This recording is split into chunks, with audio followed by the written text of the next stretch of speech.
Live from the Tavern United broadcast booth here from the 2018 Canad Inns Women's Classic. We have a matchup between Eve Muirhead and Team Gim.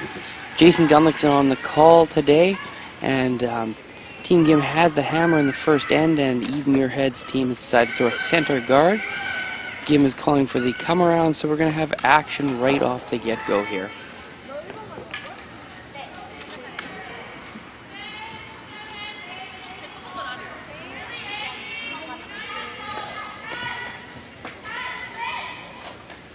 Team Gim is Unchi Gim at skip, Min Ji at third, Su Si Kim at second, and the lead throwing right now, Yi Un Sol.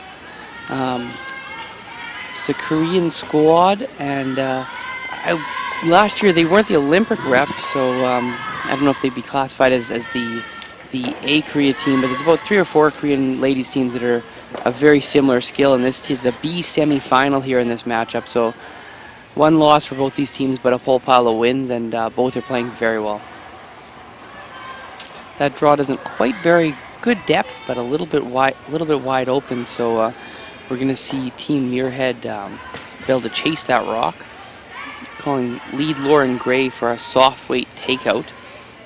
At second, the Team Muirhead they have Vicky Adams, and at third, Jennifer Dodds. This is a little bit of a retooled lineup. New Olympic cycle, you know, always a lot of changes in Canada, but even some of the deeper international programs now are having that same kind of shake-up, and this Muirhead team's a good example of that. Lauren Gray rolls open on the other side, so now we've got a lefty, so it's their intern, but they'll be chasing for a little hit and roll from the Korean squad. From the Portage Inns Curling Club here, we have a fantastic ice surface being created by Greg Owasco and his team, a world-class ice maker. So we have basically arena conditions in a curling club. You might see the boards there on, both sheets. So you know you're in Manitoba, but the ice is fantastic. This rock is moving quickly towards the guards in the fresh pebble here in the first end, and it is going to crash into the center guard. Removing it from play, and this will be a free guard zone infraction by the Korean team. And Team Muirhead will now get to stack a third rock in the center to try and put some pressure on to either create a force or a steal and start to turn that momentum of Team Korea getting the hammer. We have 8 sheets right now in action. 4 matchups in the B semifinals, which is our feature sheet. Also on sheet 4, our kind of second feature sheet, if required, is Team China versus Team Peterson from Manitoba. On sheet 1, we have Carrie Sinclair in the C side. On sheet 2, we have Barker and Fujisawa on the B side. As Team Muirhead is looking for a nice draw around the guard, and we're not seeing as much finish maybe as we have in previous days. They're fighting to make this rock curl in behind the guard. It's probably going to get there nicely. Real nice shot, but they brought it maybe a rock deeper than they wanted to. Sometimes in the morning draws we'll see a little bit different conditions than later in the day as the building heats up. So look for maybe a touch straighter, and maybe for the first time this week in this massive swing we might see a couple misses high side. Most of the misses up to this point have been over curls, like we saw in the Korean second shot. Normal weight double takeout being called here by Korea. It's on the way and looks close. Big brush here. We're just going to come across the face, so a pretty good plan B here. A dangerous rock for the Muirhead team is left there. To finish up the other games, Team Kawana is taking on Team Matsumura in another B-side semi. Team Anderson is playing Team Spencer on sheet 7 there in a C-side must-win game. And Team Froud is playing Team Rizzo in a game of 2 teams that came a long way to play each other from close to their hometowns. Both Ontario Curling Tour teams have made the trek, so that game will eliminate one and continue on for the winning squad.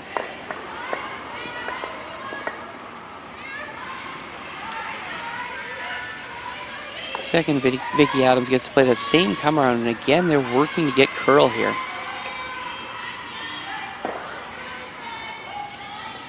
Comes up nice in the top 12, and pretty good spot there for position for that rock. I will be updating the scores as soon as people post on other sheets, making sure that you guys can follow all the action while keeping it tuned to the stream. If you missed the very opening, this is Jason Gunlickson on the call here. 10 a.m. at the Portage Curling Club. B semis and mainly C quarters are on the ice currently. We have two teams through, Team Einerson and Team Cadoran, both booked their ticket into the playoffs with A-side qualifications last night.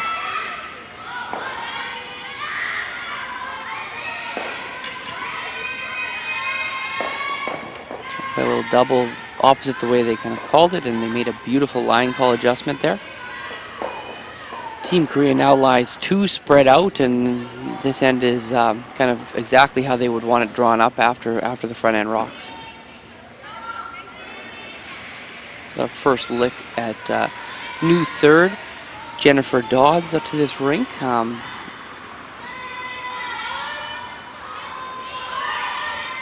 With it being the Olympic year, and a lot of players actually suffered from overuse injuries in the sport, and Eve had to undertake some surgery. So this is actually her second event back, and her first event where she's fully playing all the games. She kind of eased into it in a European event a few weeks back, and this is her first return to full competitive action. So I think the team is now, obviously enjoying having Eve back, because they've been playing fantastic. Their only loss was to a Fujisawa team that was completely on fire, and it was one of the most entertaining matchups of the tournament. So I think as soon as they've gotten Eve back, this team, everyone kind of settles into their role, and we'll start to see this team build, probably quite quickly towards the next Olympics.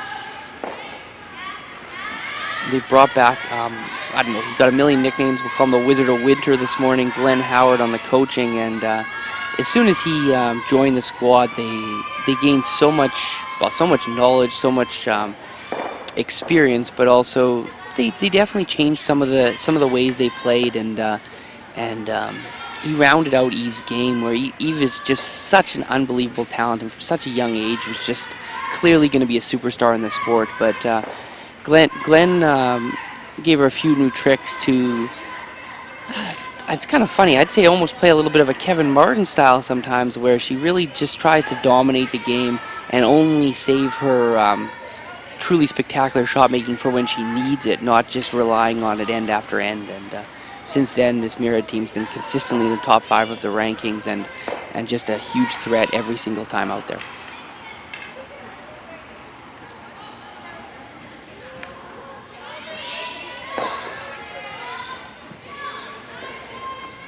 Beautiful little hit and roll there by the third. Still an opportunity, and the kind of end that Korea is looking to play. I mean, this end looks like a chance at a blank, a chance at maybe a soft deuce. This is exactly what they're looking for. They don't want to get things too congested too early with this slight lead.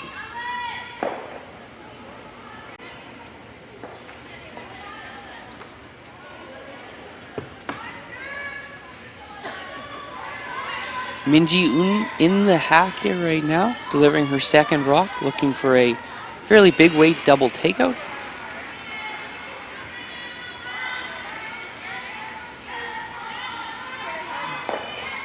It's thrown well, off and on the sweep, so she should be close. And no mistake, makes that double. That was a thick double where you need to throw a lot of weight, and she made it look quite easy actually.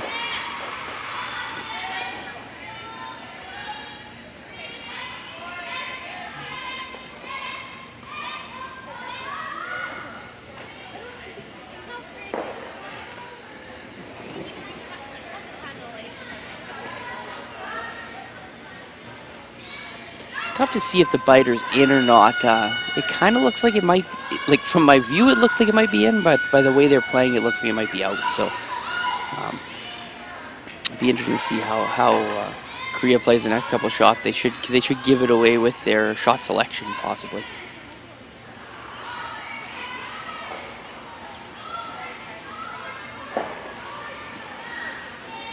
What a hit and roll there in the first end. Gets it partially buried. Just puts a little bit extra pressure on the other team. It's, most likely it's not a big deal, but it's the kind of thing that if you do that, 10 times, a couple times you get a miss out of it, whereas down the middle you almost never get a miss, and that can be the difference in turning this end that looks good for Korea into a force.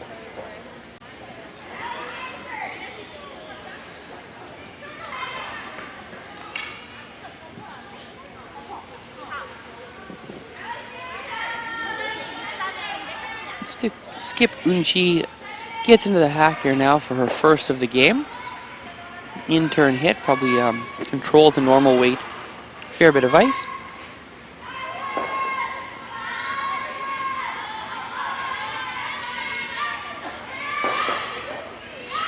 They liked it early, now they're on the brush.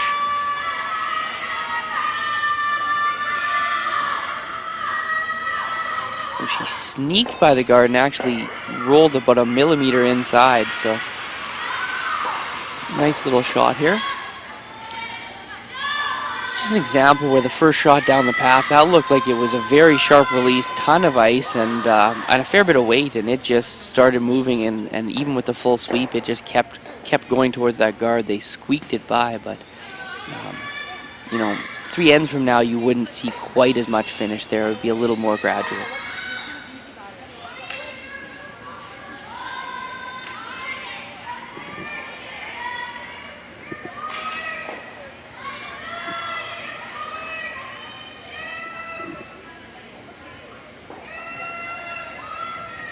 Eve Muirhead, her last in the first end, playing a nice little medium weight dig shot.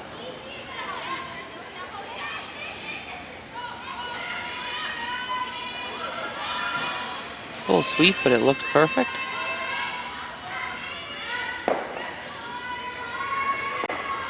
No mistake, she hits and rolls to the open.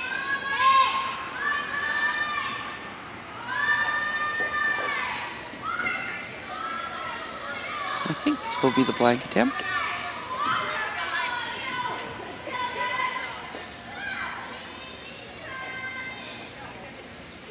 Switching turns, so I'd imagine they're playing and they're sweeping the roll. So that yellow is not a biter, so they're playing the blank here. Trying to hit about half a rock on the high side with lots of weight. And keep the hammer to that second end.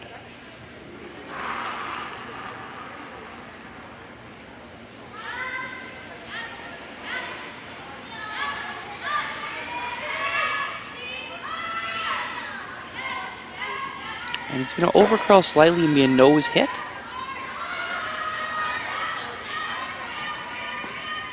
And 1 for Team Korea. We'll be back after a quick little message from the sponsors to the Canad Inns Women's Classic in Portage La Prairie, Manitoba. Eat. Meet. Stay. Canad Inns Destination Centers are your home for hospitality, with 10 locations in Manitoba and 1 in North Dakota, featuring the finest in accommodations, food and beverage, entertainment, banquet and conference facilities, and so much more. For the best service and best value, your only stop is Canad Inns. Call today at 1-888-33-CANAD or visit us right now at canadinns.com.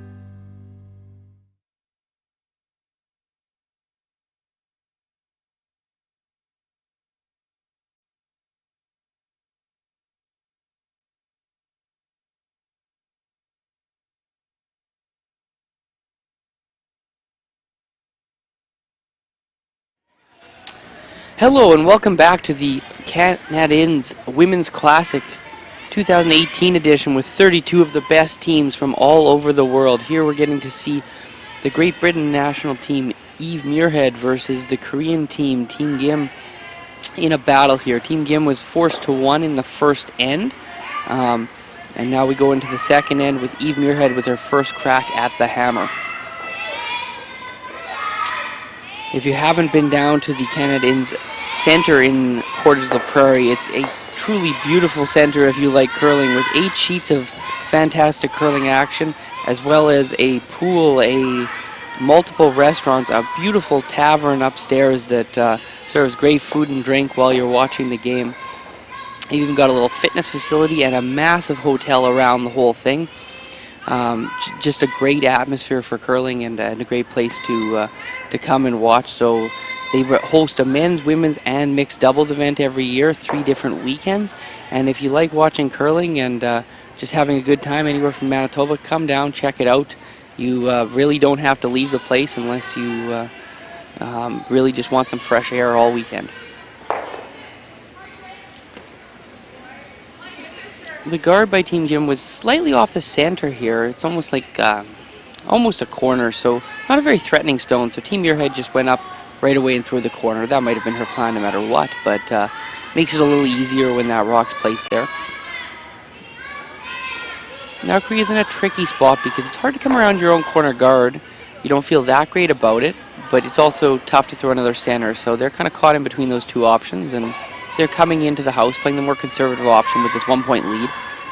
By all accounts, except for maybe the Korean team's parents, they would be the slight underdog in this match, both in a ranking sense and an experience sense. They're a very strong team, and that's why they're in this matchup, but Muirhead is just one of the absolute best teams in the world, so Korea should be happy with a little bit more of a patient approach early in this game. A close game late is a victory in its own right for them.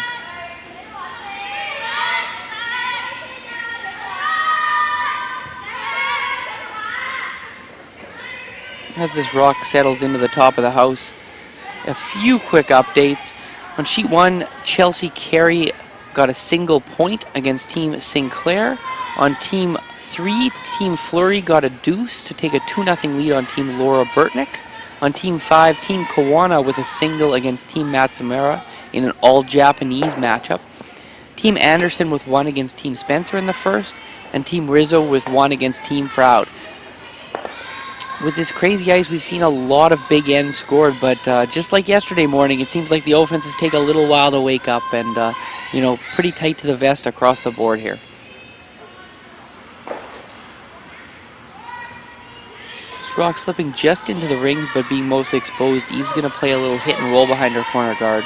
So even though she, by playing the corner, wants to play aggressive, she doesn't want things to get too clogged up too early.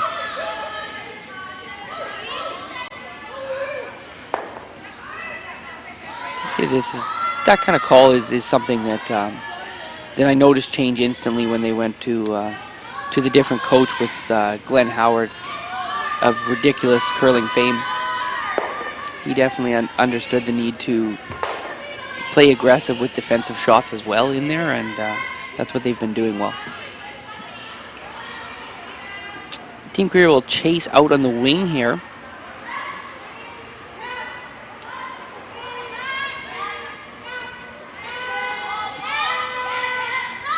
Dangerous place to be throwing a hit in the first couple ends as they can curl extra due to the freshness of the ice.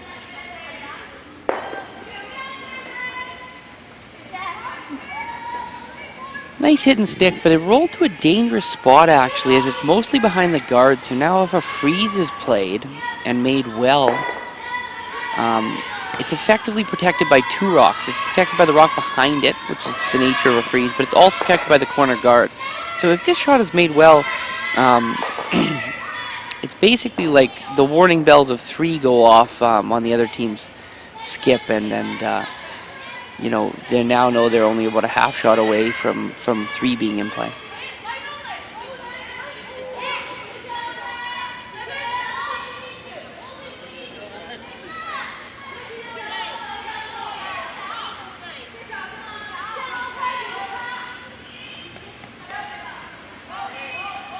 This is just a slight bit heavy and is going to slide just past the yellows. Stayed for shot rocks. It's something that the Korean team has to deal with, so not a bad result, but about 3 rocks from perfect on the way there.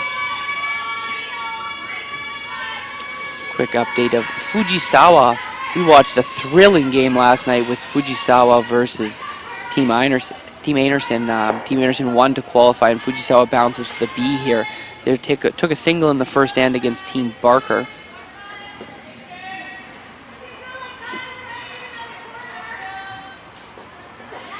from Gim here, looking for a nice draw to those two back stones here around the corner guard. It's a good opportunity to get one in there, but it's always a losing proposition playing early in the end around the other team's corner guard when they have hammer. It's a great way to give up 1,000,000 points in one end. I mean, I guess you can only give up 6 or 7, but this is how it happens. So if Eve Muirhead's team executes, watch for, you know, I'd say if they make their shots, they're going to get 3+ this end, the way this end's shaping up.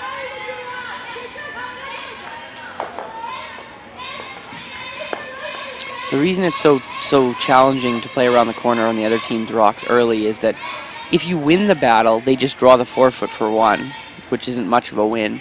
And if you lose the battle, you give up a pile. So the risk-reward is never great playing this kind of style.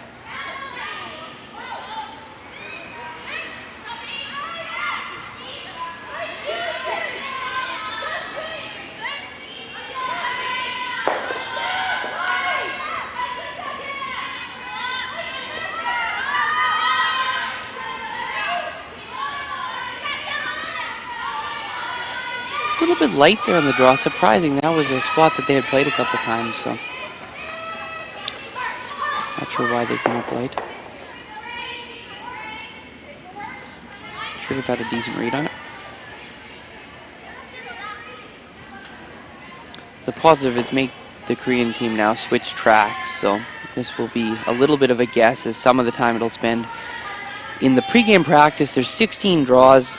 Each team gets 16 rocks total, plus a draw to the button, so 17, I guess. And most of those rocks go towards the middle of the sheet, so the sheet isn't always warmed up perfectly uniformly. So when teams have to go in paths that aren't in there in the first 2 ends, it's usually a little bit of a guess, and I think we'll have that here a bit.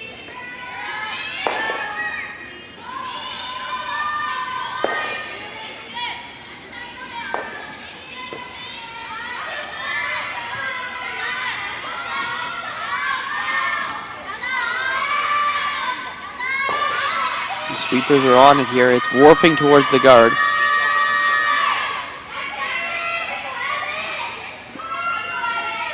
Oh, they paper it by the guard. Nice sweep there. Now they're slowly working this corner guard into more of a center guard. So Eve's not going to love this situation, and we'll see if she switches to defense or offense here.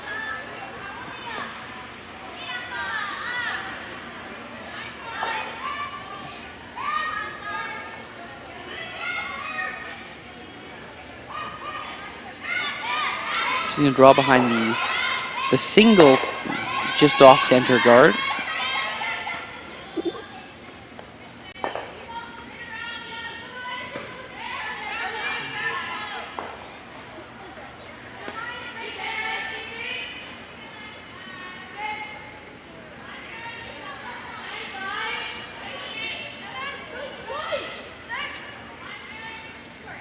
Sweepers are just cleaning it right now. Looks close.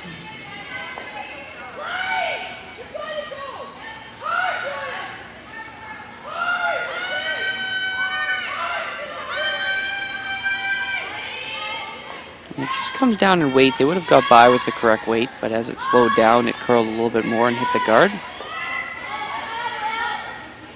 Now Korea is wisely looking at a nice little soft mid-weight hit to remove that blue counter. Through a couple light shots by the Muirhead team, they've clogged the middle up now. So this end that started out looking very promising for them now is starting to move to a positive for Korea here. So if she's able to make this removal, it'll be a lot of work from Muirhead to get to their deuce.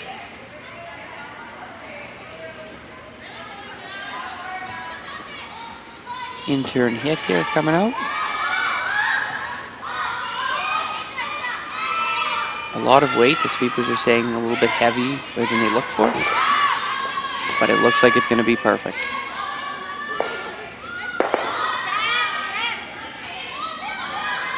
Nice little hit, and got all the rocks kind of out of the way, so that's can't be used for backing for Muirhead, so that's a very nice little shot.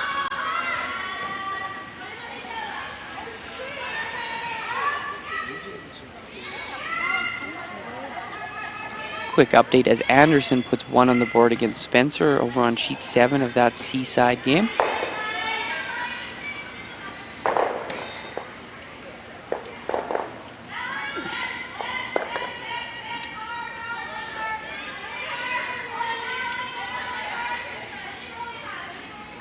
This tap is always hard. Greg Owasco comes in, has a wonderful team in Portage, does the ice for the men's and women's classic. The men's classic was last weekend. But these taps on ice that curl 6 feet are so difficult to match the line with the speed. Example of that there where the draw over curled and then they went to the tap, had pretty good weight it looked like on the tap, and it didn't curl enough. If anything, they were light there, so just maybe not quite the right place with the broom. And now Korea's lying 2, maybe, I think about 2, and they're throwing, so slowly becoming an opportunity here for this GIM team in the second end.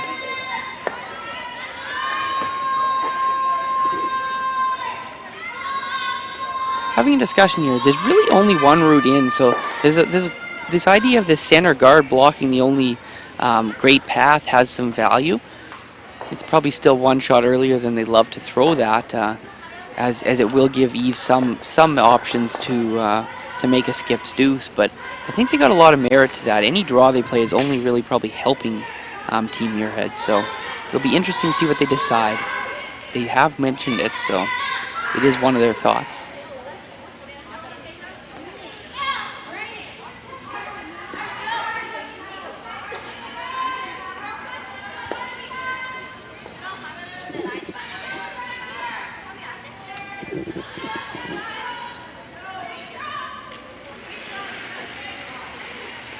They could either come in with either turn to around the T-line, or they could throw that center guard, and it looks like they're going to go with that center guard.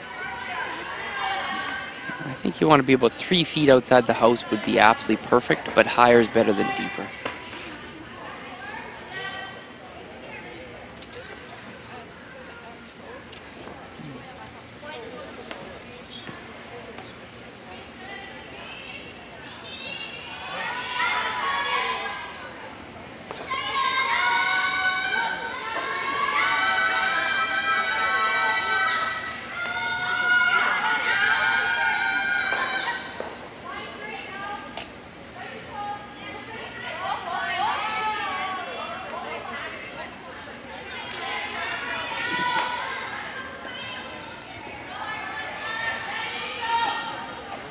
And as Skip Unchi Gim gets into the hack here for her first and 6. A 1-point lead over Team Muirhead playing the second end. Team Muirhead has the hammer. Looking for a nice tight center guard to block all routes in for Team Muirhead. This rock is curling early. Going for the top 4 shot.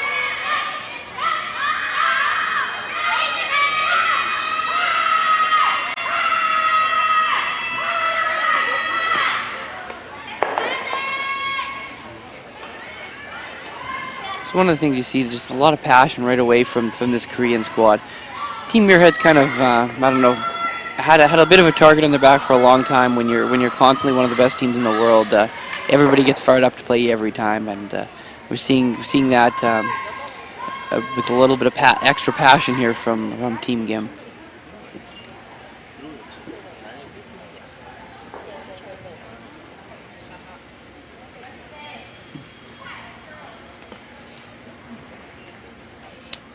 He's now switching turns and looking for a out-turn draw behind the massive amount of corner guard shrapnel on the right side of the sheet here. Realizing to bury it fully, she probably has to go almost all the way to the T-line, which will leave some kind of freeze chase shot for Korea, but hoping to make a good one, get a half miss from Korea, and make what's called a skip's deuce, where the team maybe doesn't execute most of the end, but if you make the last 2, usually good things happen.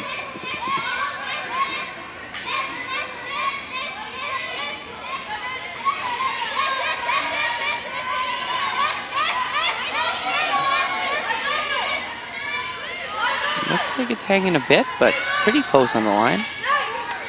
Sweepers don't want to sweep it for weight. It's got to stop. It's It's going to be buried, but it's got to stop. Big sweep here from Korea, and they get it back through to lie at least 2, maybe 3. And the roots in are getting very small for Team Muirhead.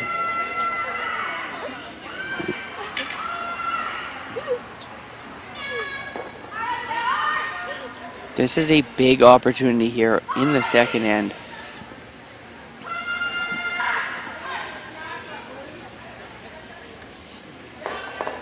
Lying 2, possibly 3, and they're going to play the center guard in this hole. This is an interesting little shot. They're switching turns again. They could play almost the exact same shot they just played and just kind of bump the yellow, the 7 rock, we'll call it. The last shot was played. Roll to the center line and lie potentially 3 or 4 and completely clog the middle. This is a bit of a guess, but if they get it in the hole, Muirhead's going to have a very hard, wide hit and roll for one.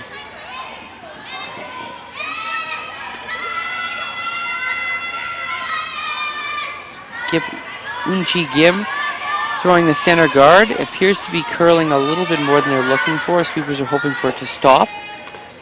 Need it to stop here in the next couple feet, or else there will be a port. It comes down nicely, and there may be a port there, but it is extremely small. So I think the job's done, and Eve right away is looking at potentially that outside hit.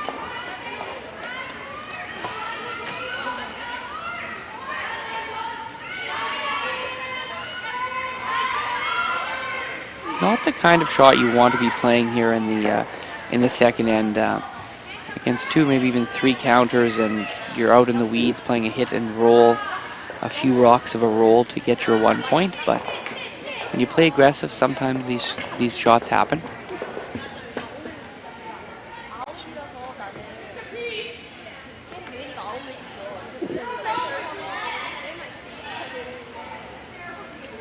Last stone, Eve Muirhead in the hack, last stone of the second end.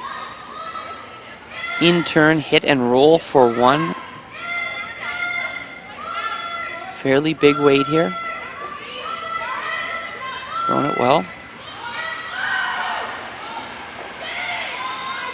Looking for curl here from Dodds. And it is a nose hit, so it's going to be a steal of multiple points. Not sure if it's 2 or 3 from the cameras, but I think that's going to be 3.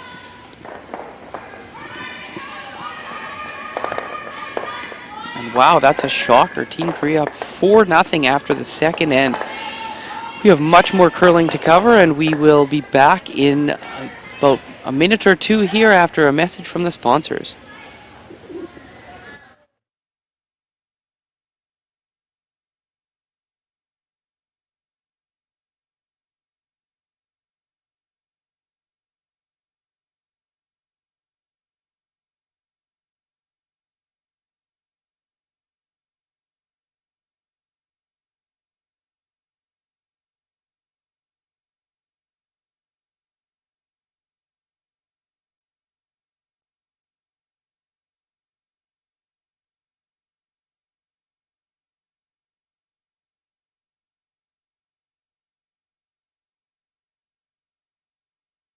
Welcome back to the Canad Inns Women's Classic, and a shocking steal of 3 there by Team Korea to take a 4-0 lead after the second end. We have the pleasure now of Jerry Gertz from Curling Zone and the World Curling Tour joining us in the booth for the rest of this match, with Jason Gunlickson on the call so far.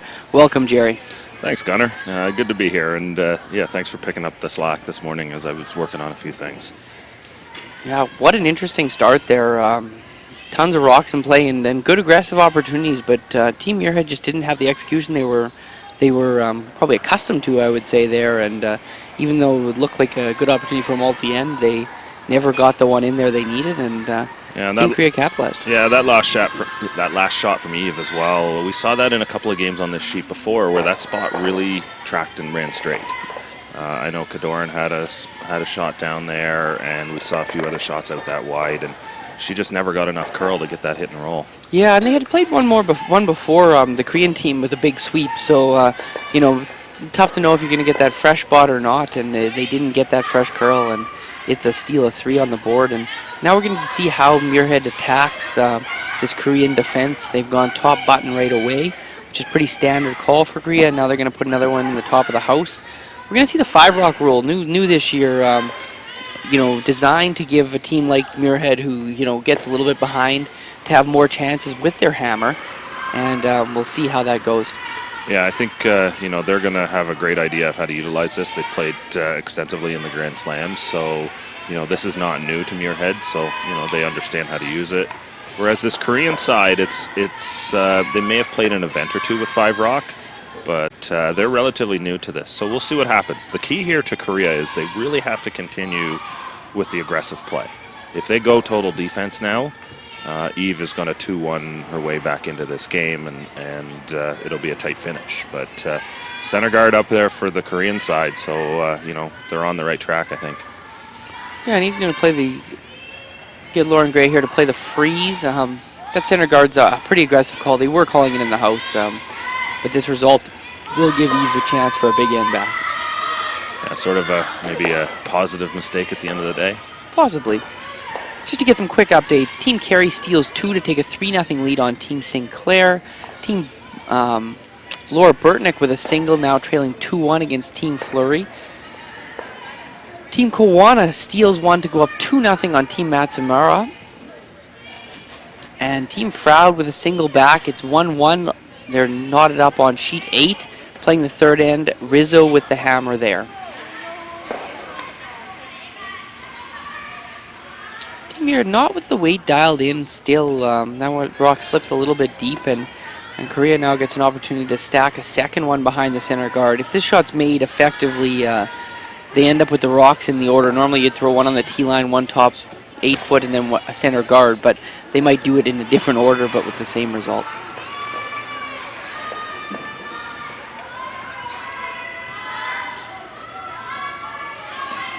Susie Kim here with the draw attempt, and this is where we're really seeing that second position change.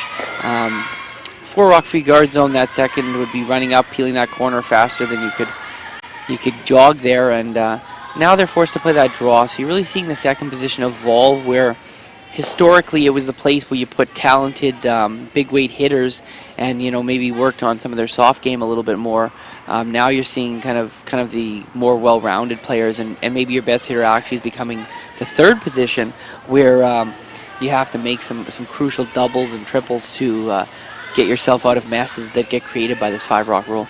Yeah, you're definitely seeing more skill down the line, and I think you see some of these teams consolidating. Probably the team that's had the most press so far this year is the Anderson team, with the all skips team, as people like to call them. So it's a lot more variety in shot making, and so now you have to be a lot more skilled as an overall player as well. I think it's a huge positive for the game. I mean, sometimes when you're playing, the very best teams in men's slams, which I get fortunate to do most of the time with my team, Team J Guns, if you want, on Twitter, follow it up. We battle with the absolute best, and when you do that, even the 5-rock might not be far enough. We could even see going to a 6-rock or some kind of, Moncton rule where you can't even hit some rocks in the house maybe for a little while. I think even more aggression may be needed there. But overall for the sport, I think this is a massive step in the right direction to just bring huge skill level to all 4 positions and really help grow our sport. Yeah, it's really the threat of the 5-rock rule, I think, is what makes the rule good. It's that fact that when you have hammer, you can throw 2 corner guards. So that means the team without hammer has to then defend it by being aggressive in the middle. So then you don't necessarily see 5-rock rule used, and I'm using air quotes there, all the time, but it creates the threat. What a hit and roll. Just quickly there. That was an absolute beautiful hit and roll, frozen, buried behind the center. And this team's come to play this morning. Yeah, and they seem to have a lot of confidence. They're smiling. They're enjoying the opportunity here to play one of the best teams in the world. And they're a very talented team. So if they keep that outlook, they're going to be dangerous here with that 4-point lead playing the third end. Yeah, this team may be unfamiliar to many fans, but Ji-sun Kim used to skip this team. and they beat Heather Nedwin in the 3-4 game in Lethbridge a few years ago with Unchi Gim playing she was either throwing fourth stones or throwing third stones at the time. I know they've flipped around the order from time to time when they were playing together. So this is a very experienced Korean side. A little bit of a bounce off there, looking for maybe a touch more curl for the Muirhead squad. So now there's going to be an opportunity for a hit and roll to lie what looks like 3 and mostly buried here, playing the third end. And so far the execution's just been all on the Korean side.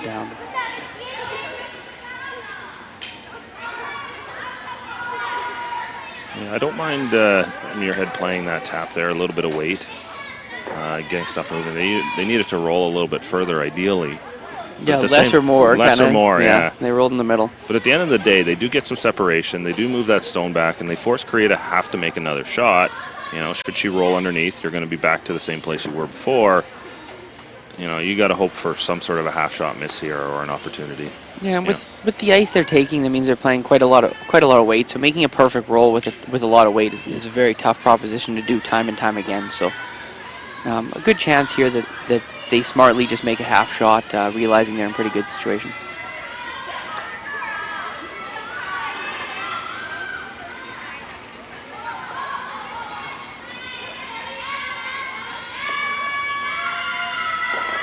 Now this thing is moving.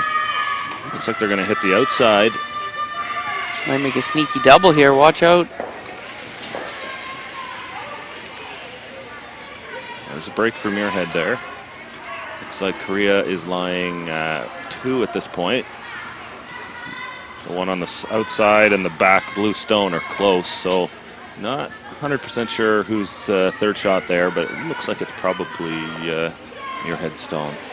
I get to play probably a similar shot to what they just played, so. Yeah, come down with the same weight, you know, try and get a hair more curl, get close to nose, and, you know, just tap that back and create a wall of stones in the back.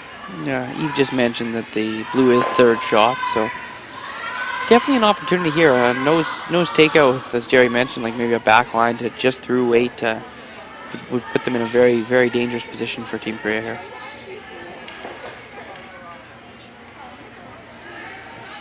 Jennifer Dodds replacing a longtime third here on the Muirhead team. Jerry, do you have any thoughts on how they're going to deal with that? Will that be a different situation for Eve's comfort?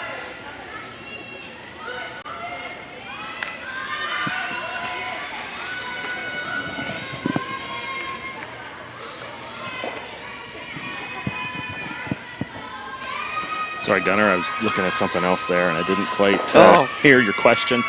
Sorry there. I just dead air, leaving you hanging with yeah, the dead air. I was like, okay. No, I was just wondering. We've seen kind of a similar with Anna Sloan, a longtime member of the Muirhead team. With this new lineup, do you think that'll be a difference for Skip to kind of adjust to that, or do you think she'll be pretty comfortable with you know, the different player? And how do you think Jennifer Dodds is going to interact with the new lineup?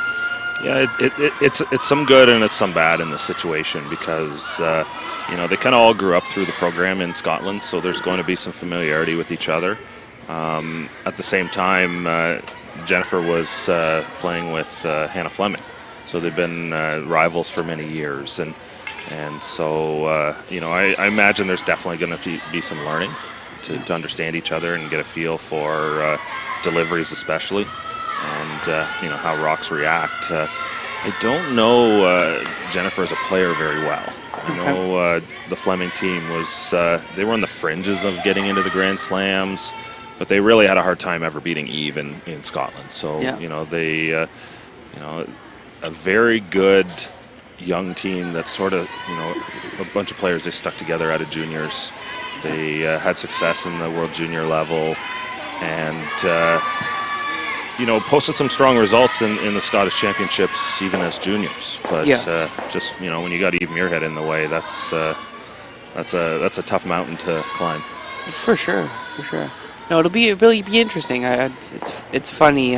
Two of my teammates in Jeff Stoughton's last year of competition, as really young guys, played front end for Jeff, and it's interesting sometimes some of their comments about, like, you need really great feedback and communication to make a great curling team, but sometimes it's tough when you're potentially playing with somebody who's almost like potentially like an idol of yourself. So to give them the feedback that they need, or he or her in this case. So it'd be interesting to see how that relationship grows with Jennifer being now the vice for Muirhead. Yeah, I think when you look at Eve's game, she's really something special in the game. The way she calls the game, her aggressive nature. It's one of these players where you really needed to scale back that aggression and find some balance. And as she matures in this game, I think we're really seeing a player that is playing a more balanced game. Yeah. There isn't nearly as much variance, and Eve quietly continues to be one of the top 2, 3, 4 teams in the world. They're in the top of the rankings every year, but they find a way to do it without a whole lot of flashiness, which is really interesting. She's definitely become a big-time star in the game, and lots of people like to watch her, but they just go out and keep posting strong results. So, they're down 4-0 here, but don't discount them one bit yet. No, for sure. And I mentioned earlier the influence of Coach Glenn Howard. I think really has done a nice job rounding that out. It kind of made the same point there before Jerry gets there. But if we're both seeing it, it's probably most people are seeing that influence really helping them out here. Yeah, it's one of the things about last season for Muirhead, and I'm sure they see it as a pretty it's a pretty big disappointment that they missed the podium at the Olympics, but. It might be one of the best seasons I've ever seen Eve in the way she called the game, in the way she approached the game. The lead up all season long, they really controlled the games they played, and Eve had a nature to, when she got into a bit of trouble, double down, and keep pressing the issue. But you really started to see her, bail out a little earlier than she used to, and she kept herself out of those big challenging ends. Similar to what just happened here in the second end. Unfortunately, they just, execution kind of got in the way there. They had opportunities and didn't capitalize on them. A couple of quick updates here. Fujisawa with one back to tie it up 1-1 against Barker. Team Fleury with a single to go up 3-1 against Burtnick. And that's all we've got for updates right at this moment. Interesting opportunity here now. The rock's partially buried and a shot rock here, and it has to be chased by the Korean squad with a medium weight out-turn takeout. Skips first here in the third end, 4-0 Korea.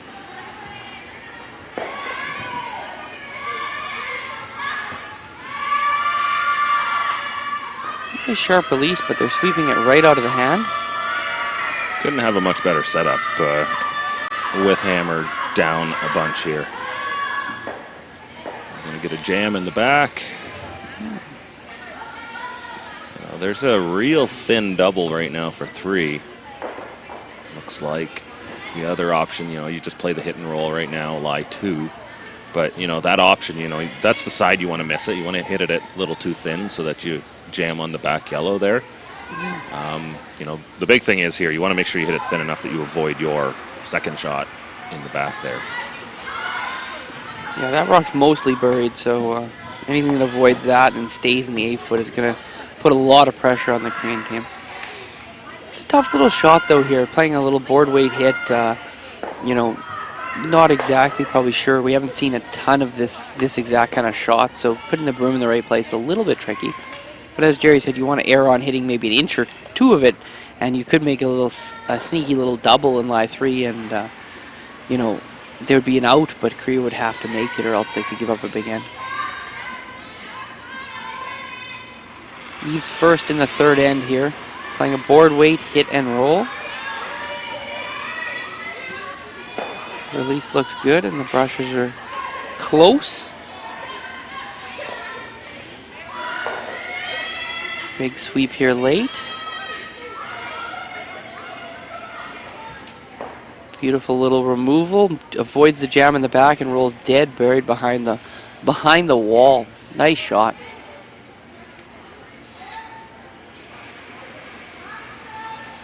This is an interesting position here now. in a closer score, I think we might see an intern draw through the hole and a freeze, which would basically result in a steal or at least a force. But Korea also has the option now of hitting that half-open rock that they jammed last time and just conceding 2 here. That would be a very smart scoreboard play, but both are good options. We'll see what they pick.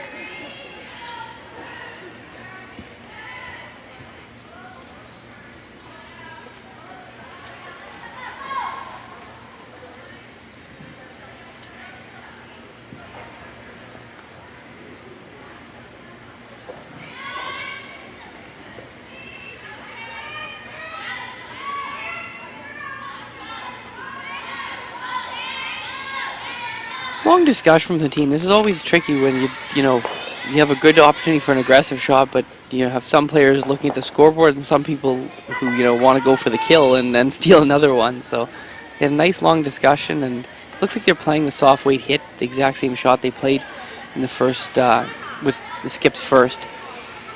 A little bit interesting here how the skip's actually ready to throw it in the hack and the front end isn't down. I'm not sure I love that that situation, but she looks confident here, throwing a soft out-turn board weight hit to limit the damage.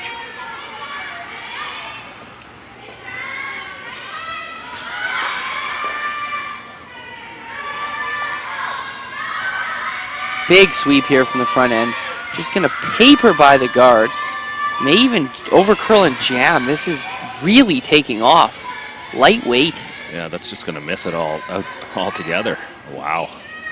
Yeah, that was just back 12. They were probably playing for some hack or bumper, and they come up with a full sweep to back 12. So just light on the speed there. The line looked great. And now Eve is. This is the Eve that makes her the special talent. Most people draw for 3 here and be real happy about it. And Eve's like, oh, we can play a cross-house double, but a 7-foot cross-house double for 5. To actually take the lead back in this game. The danger is a little bit thin, and you could potentially take your own out and only get 1. You know what? I just found the overhead, and you know what? It's there. Oh, it's definitely there. I mean, half a stone with peel weight looks like maybe 2/3.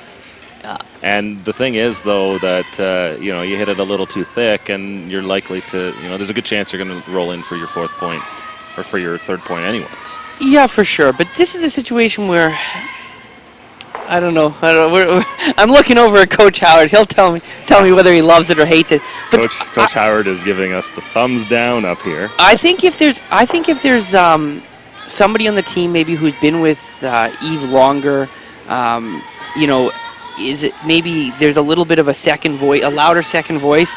They might say, like, if we get 3 here, there's a very good chance as the higher ranked team we come back and win this game. Yeah. This is a lot of risk to be taking on, but it's fun to coach players like this though too, because if you don't have that crazy side, your upper cap is never as high. So it's fun to watch, and we're gonna see her roll the dice with peel weight, in-turn hit.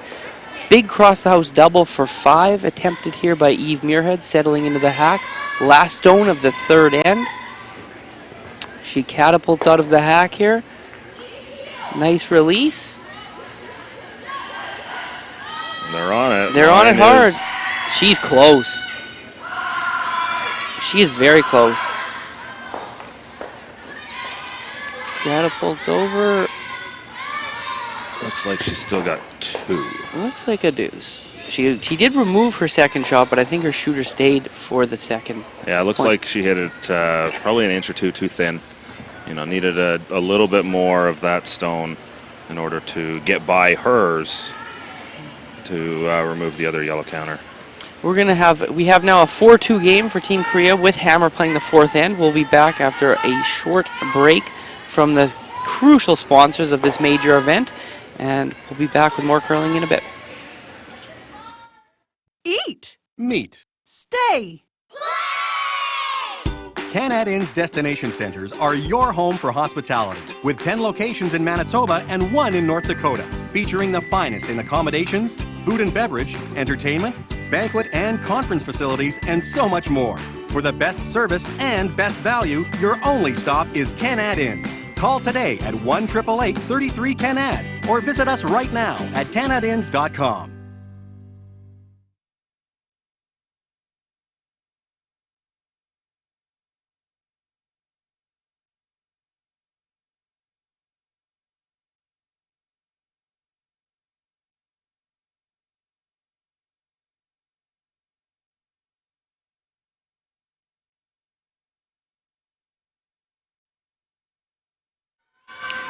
Welcome back to the 2018 Canad Inn's Women's Classic.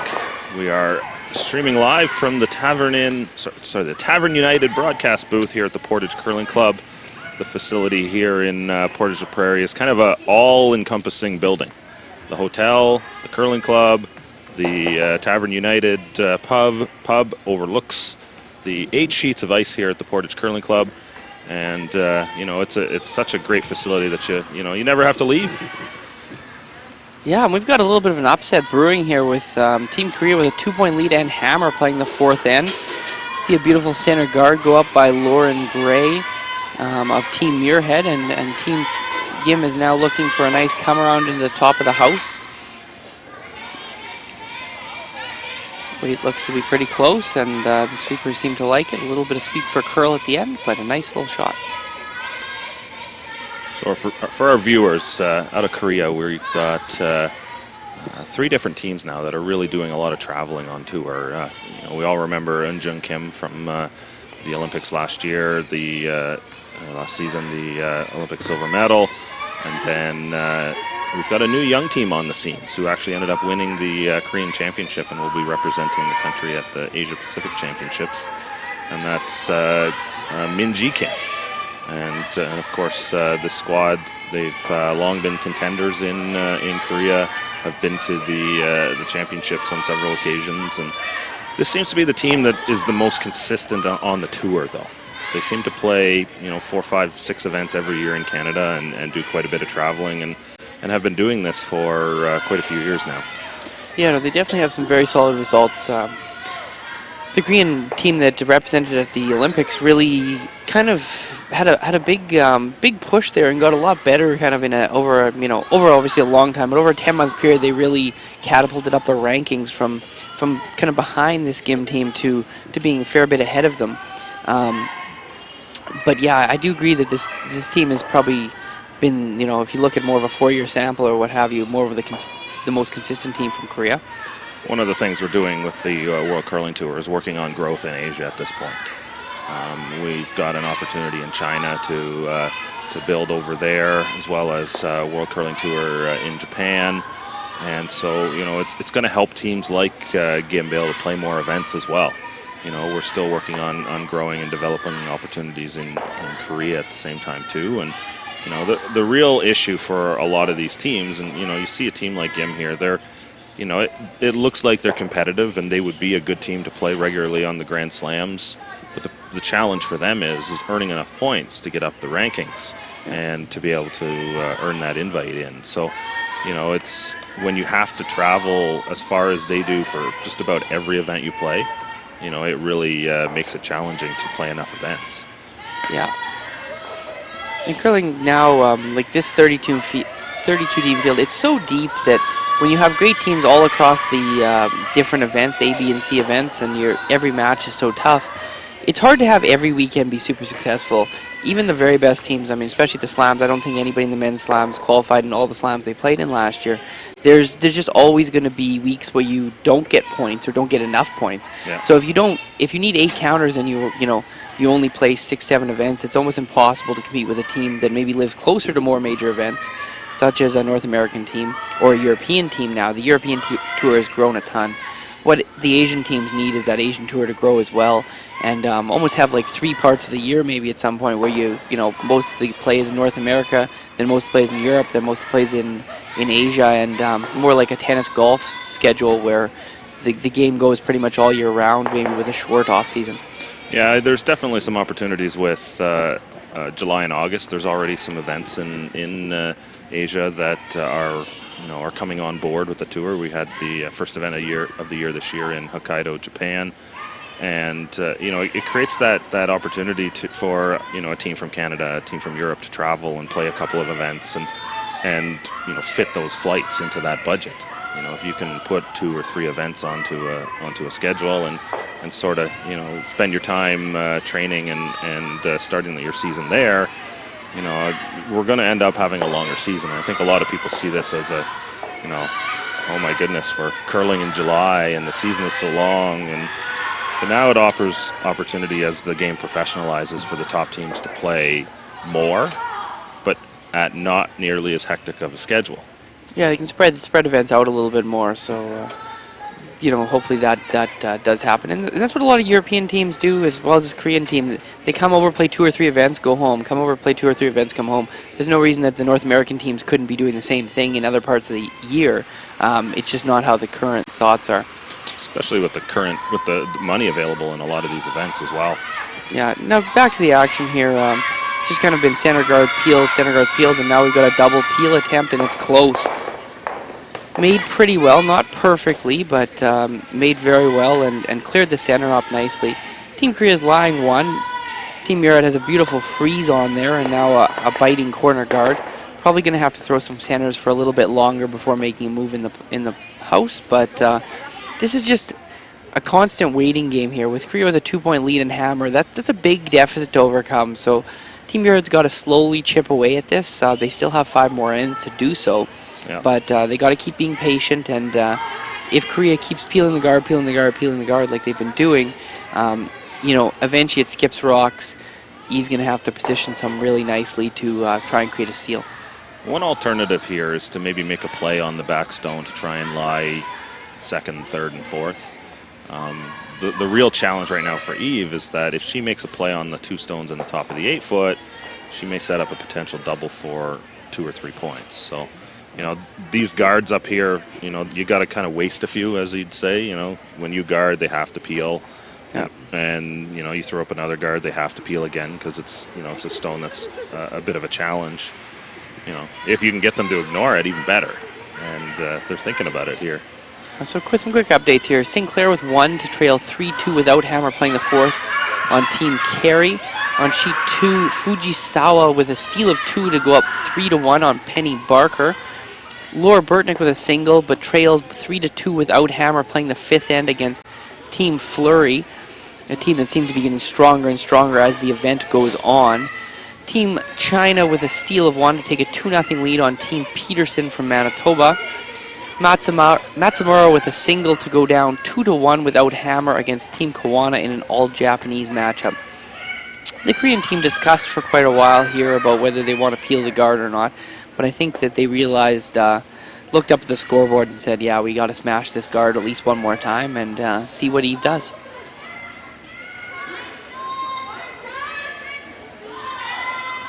Yeah, that Japanese team, Matsumura, made just a little minor switch to their team. They changed the skip, who's calling the game. So, if you're trying to follow them online, they're now Nakajima.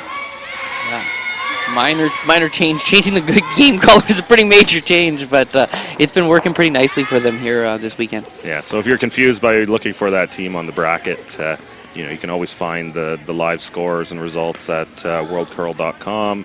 Canadins.com is also posting all the links to the streaming and the scores and the results and everything as well, so you can find it in one place.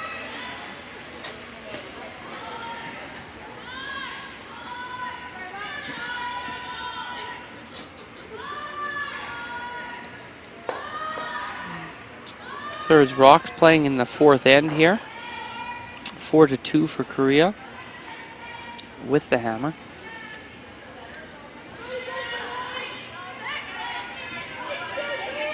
Going for the draw around, it appears.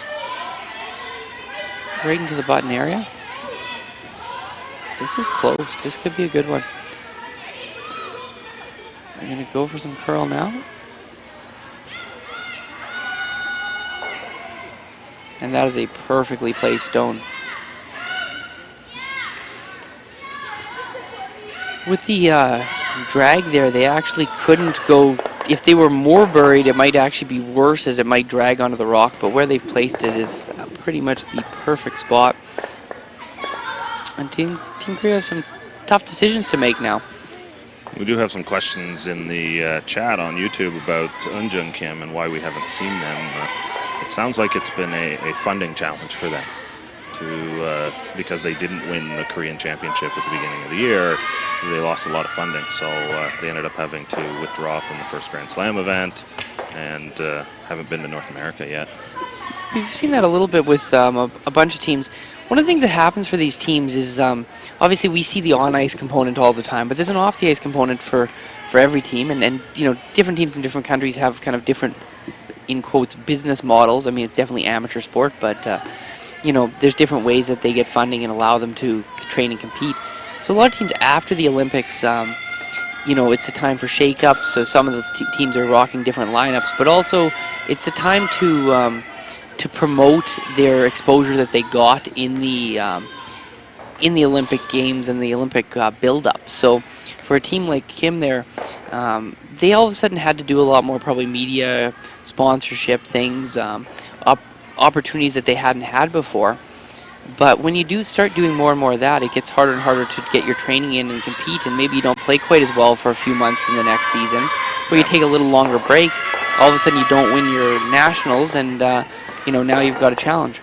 Yeah, and for the Korean teams, their national championship, their playdown is one of the first events of the year. So you look at how busy Eunjung Kim has been all summer long, and with events and stuff, and it's really disappointing to see that such a good team got so much attention and is not afforded the opportunity to continue to grow and build on that. Yeah, for sure, and it's always a tough balance because you need to have the other teams have the opportunity to win their way into things, but sometimes some of that star power gets blocked by those processes. In the meantime, you have a team like GIM who seems to find a way to generate enough funding to continue to do what they're doing every year. So, teams do it differently, and what this team has managed to do is pretty impressive at the same time too. For sure, and here we just saw a nice little hit. They got the top rock the top two free rocks were frozen, and they got the top one out past their other counter, which was big, and they actually dragged it enough to touch the one in the forefoot. And that's what I was saying. If they would have went a little deeper or better even with Muirhead's shot, they would have made the double. But they just moved it back 4, and now an opportunity for a soft steal, not going to be on the pin and with no shot, but an opportunity to lie a couple and put a lot of pressure on this Korean team.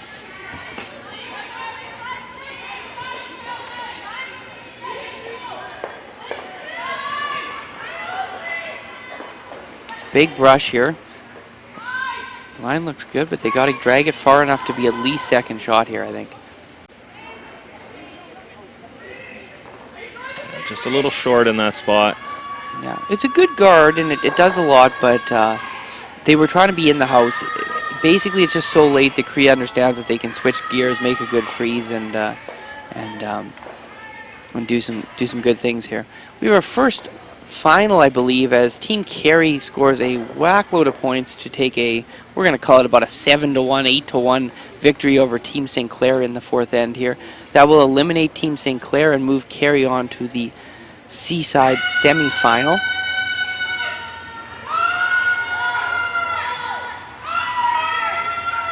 As Unchi gets into the hack here, one last update as Rizzo got 2 and then Frau got 2, so it's 3-3 with Rizzo having the hammer playing the fifth end. Big draw here, looking for top T line, but even back to the freeze would cap Muirhead's team at 1. This is curling early in a big scrub though. They're in a little bit of trouble for line here. Yeah, Kerry will play the loser of the Penny Barker-Satsuki Fujisawa game. And that's it. That's a halfway guard there. That's she's come up late a couple times. Last end playing that soft hit, she came up probably about 6-8 feet light, and kind of more of the same here. So this is a great opportunity, kind of, I'd say out of nowhere a little bit, for Eve Muirhead's team to bury a second one in the forefoot and put a ton of pressure, making Korea's team make a draw against a tie game here. Like when you look at the shot call Eve made there, she played that draw around the center. She could have hit the open stone and lied 3, but she played a more aggressive shot on her first. And even though she came up a little short on her call, she actually generated some rocks in play and some opportunity and forced the Korean team into something a little bit more difficult. So, even if Korea had made a very good shot, to the tee line, Eve would have been able to come down and freeze to it and very possibly force a single point. So, good aggressive play out of Eve, and now a chance to capitalize here.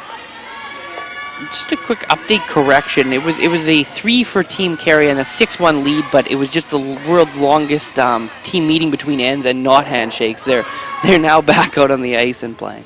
Yeah, we've had some discussions about banning between-end team meetings on tour events, untimed tour events. We're definitely having some slow play issues in some events. We've been pretty good here, but there's times when teams just take way too long between ends. They're allotted 1 minute from when the end is over to when they have to start throwing the next stone, and unfortunately some teams overshoot that. And when we're playing, here we're doing 4 draws a day. It's not so bad, but some tournaments do 5. Some will do 6 in a day, and it creates some scheduling challenges when teams play more than 2 hours 15, 2.5 hours for 8 ends. Yeah, we saw some in the men's event here a week ago. We saw some 3-hour matches for 8-end games, and that's just getting ridiculous. But as it's untimed, and on lots of the tour events, these magnificent events are being ran on a fairly skeleton staff sometimes, so you don't have people out there to officiate it. So big draw here for Team Gim, as they need a piece of the button for 1 and at least a piece of the forefoot to limit the steal to 1. This thing's really moving. They're going hard. Big brush. It looks pretty close, but a little light.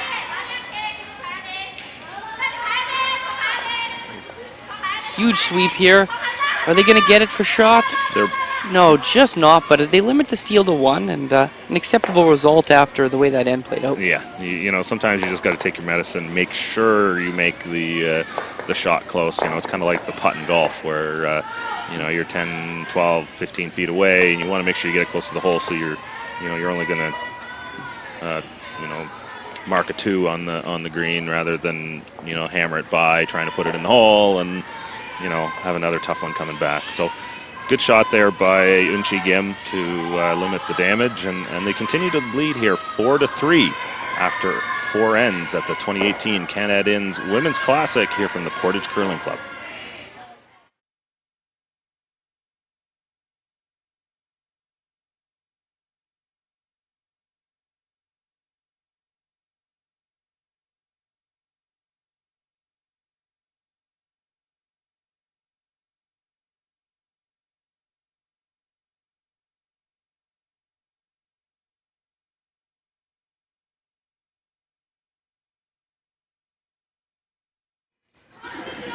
Welcome back. We are entering the second half now of this B semifinal game from the 2018 Canad Inns Women's Classic. Jerry Gertz of Curling Zone and the World Curling Tour, joined by Jason Gunlickson, numbers man extraordinaire, one of the smartest men in curling. Thanks for joining the broadcast this weekend there, Gunner.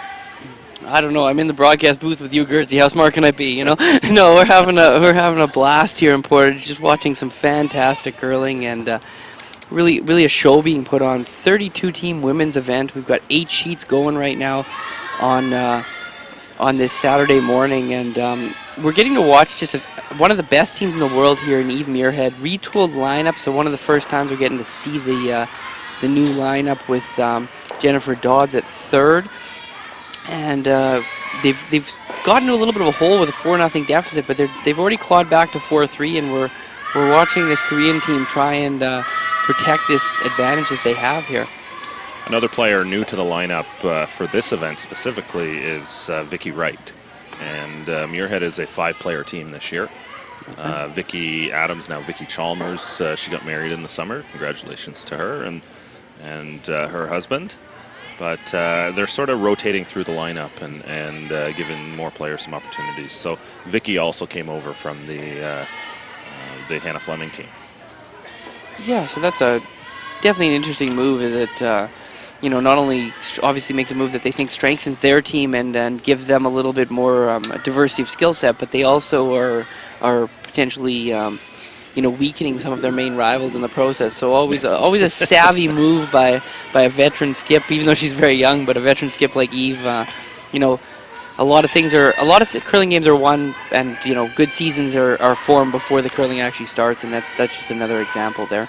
Yeah, the other thing for Eve is she's coming off of a pretty significant hip surgery over the summer, and she spent the whole time rehabbing and working hard to get back. So some of that was likely to take some pressure off of her at the same time too, and her first event back, I believe, was the Stockholm Ladies Cup, which was only a few weeks ago. So. Yeah, and she said she was only playing about every second game there. So this is really, she in the pregame, she said this is her first, what she considers her first event back where she's fully able to do, all the things she needs to do to compete at the highest level. So.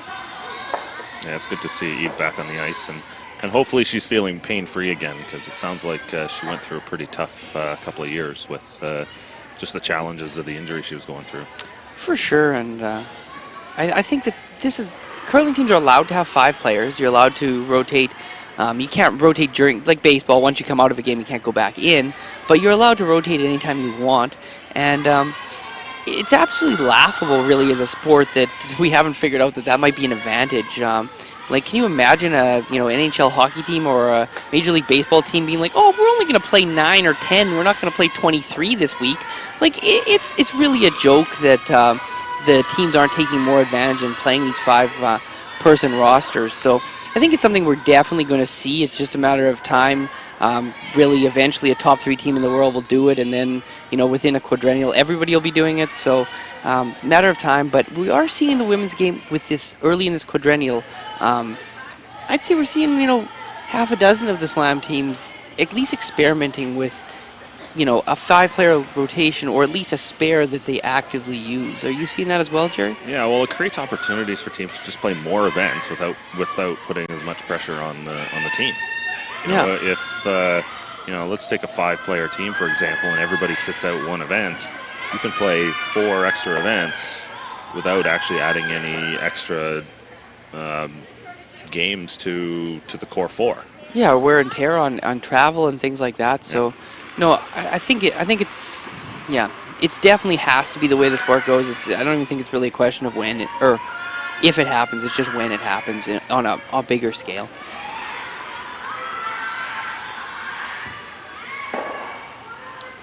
So again, corner guard is up. You got play in the middle. Korean team is trying to make this little hit and roll. Looks like they just paper by the guard. If they would have hit their own corner guard, that would have been a great opportunity for Team Muirhead. But that was a very nice shot. Yeah. They made a nice tick here early in the end, and even though there's 2 guards guarding some 4-foot, so it's not a disaster for the Muirhead team. It is the kind of end that the Korean team would be looking to play here, 1 up with playing 5. Even getting a single is pretty good. 2 up without playing 6 is a dominant position, so keeping that middle open is crucial for them. So those guards out front are not tight enough to the rings that Eve can consider ignoring this Yellowstone on the outside here. So they're going to play this hit. They don't want to get into too much trouble here. That's really, if they can get a force here, and those guards are great at helping with something like that. Nice roll back into the middle. Ricky making a peach. Quick little update here. Fleury with another single. Just patiently plodding along here with a 2-point lead against Team Laura Burtnick.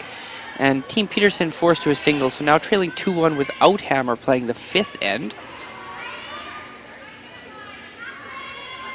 Nice little soft way out-turn dig, or in-turn, sorry, the lefty confused me there. Dig being played by Team Korea.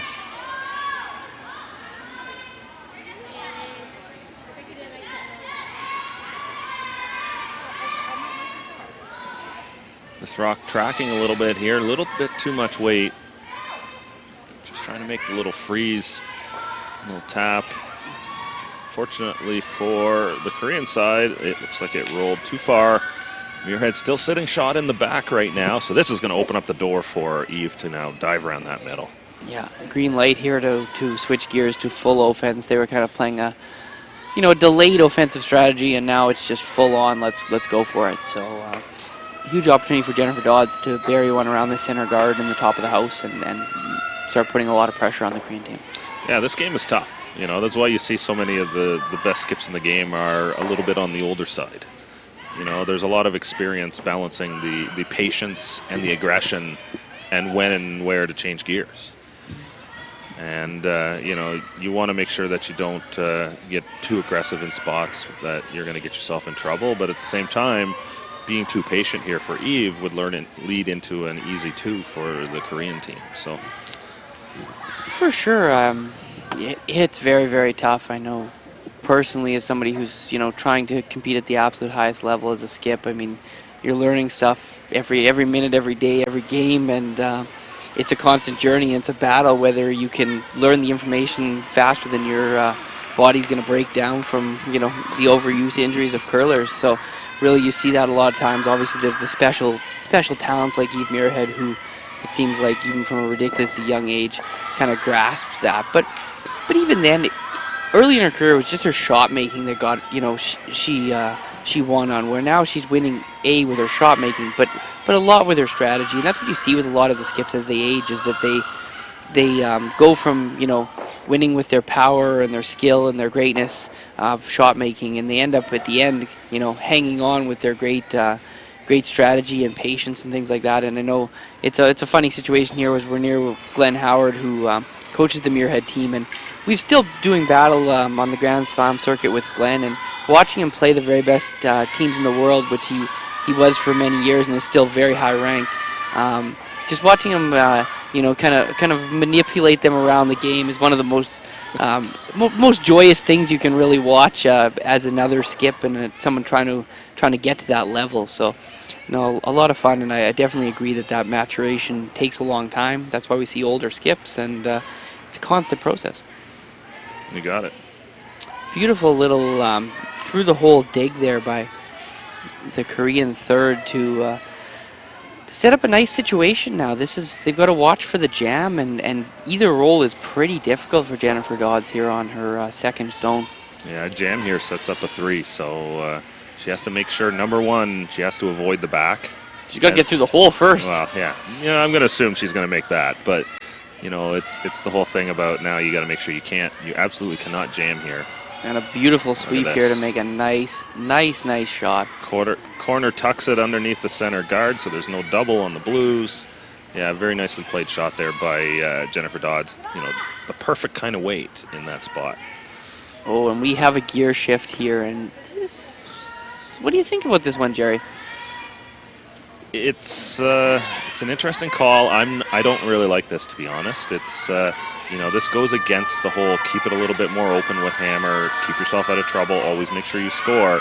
What's happening now is the Koreans are going to put themselves at risk of giving up a steal here. If they don't make a great shot, they're definitely going to be in trouble. And even if they make a good one here, Eve can follow down and play that same line that Jennifer just threw, and promote the blue onto the yellow stone that may be buried underneath it. So, I don't think I've seen this big of a smile on Eve's face at this game. I think this is a questionable switch of gears. Obviously, execution is all that matters, but I think I like a little hit here. I think the Shark can sense some blood in the water here. Team Fujisawa with another steal of 2 to take a 5-1 lead on Team Barker in that B event matchup. Big scrub here from the Korean front end. Rock's looking pretty good as it comes into the 4-foot area. And this is what Jerry had mentioned. Now they've queued up a little 2-3 foot run back here to lie 3 in a line on the center line. 1 in the top 4 foot in a really prime position by Eve Muirhead.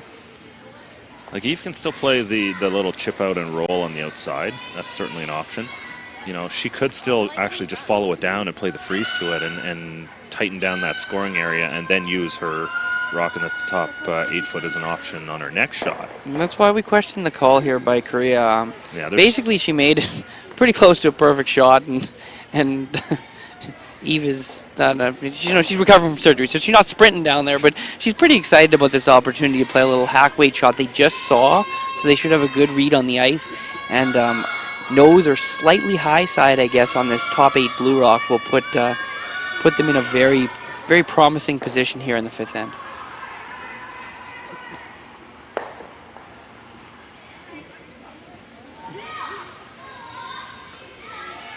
Key to this shot is not to overthrow it. This ice is very particular on throwing the right weight. So, we saw with Jennifer's last shot, it was perfectly thrown, and she got the curl she expected. Easy. On off here. It looks close. Needs a little bit of curl. Yeah, this is looking really good. And buried underneath that guard. Oh, goodness. What a shot there. Muirhead now lying 3, all under cover. No. Yeah, just a poor decision there by the Korean skip. You know, she really could have put the pressure on Eve by playing down, hitting and rolling off that top stone, trying to get underneath the yellow corner guard, and she would have been lying first shot and third shot. And now for Eve, the pressure would have been on her rather than now on the Korean team. My Korean's not as good as it once was, but those hand signals be like, what the heck just happened? This is not ideal now.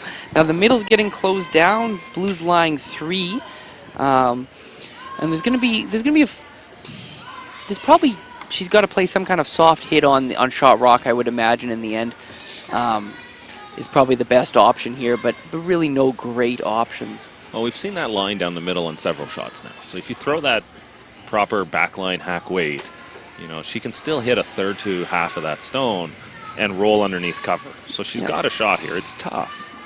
But, you know, there's definitely something possible. And, you know, should she wreck on the guard, she at least opens up shot stone.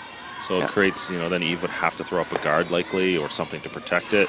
And then that should leave Gim a draw to the 4-foot somewhere to make sure she still scores in this end. For sure.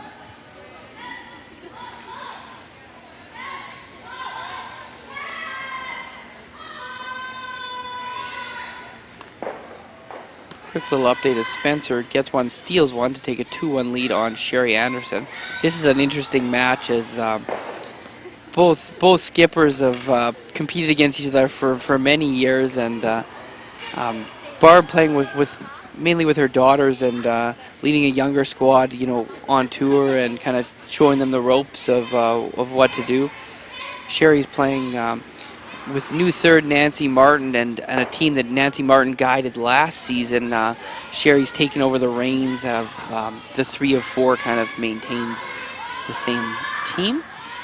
Beautiful little hit coming here through the hole, but it's hanging a touch.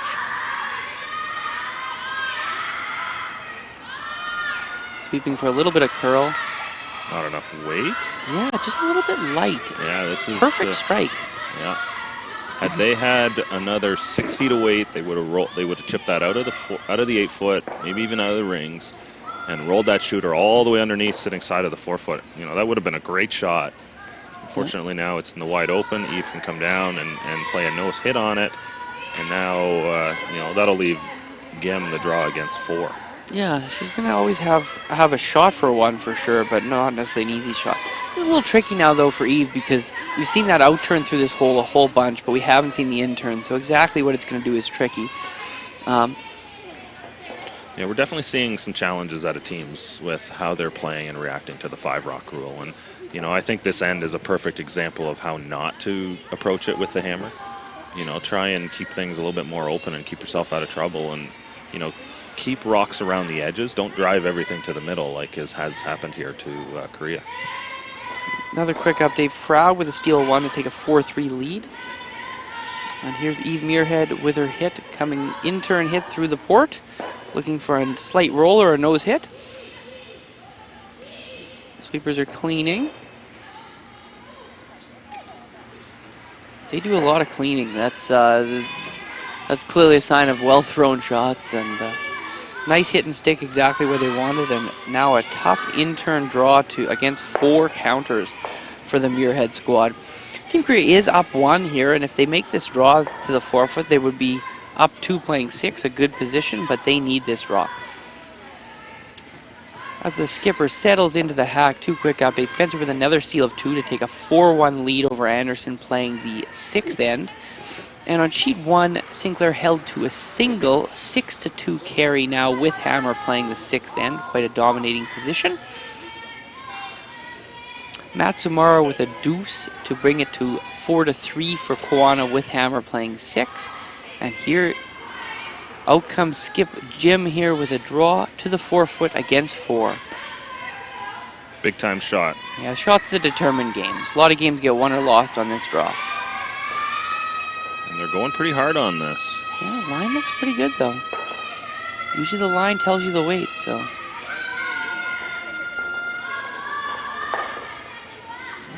Yeah, there's no backing anymore, so now they're just trying to get it into the 4-foot, and look at that. Absolutely perfect, no doubt there. Nice draw for 1 and a 2-point lead going into the 6th end. But Team Muirhead is, you know, after a 4-point lead, and since then they've really been controlling the play. So even though they're down 2, they probably feel pretty confident here going to the 6th end. And we'll be back after a very brief break from our sponsors. Eat. Meet. Stay. Canad Inn's destination centers are your home for hospitality, with 10 locations in Manitoba and 1 in North Dakota, featuring the finest in accommodations, food and beverage, entertainment, banquet and conference facilities, and so much more. For the best service and best value, your only stop is Canad Inns. Call today at 1-888-33-CANAD or visit us right now at canadinns.com.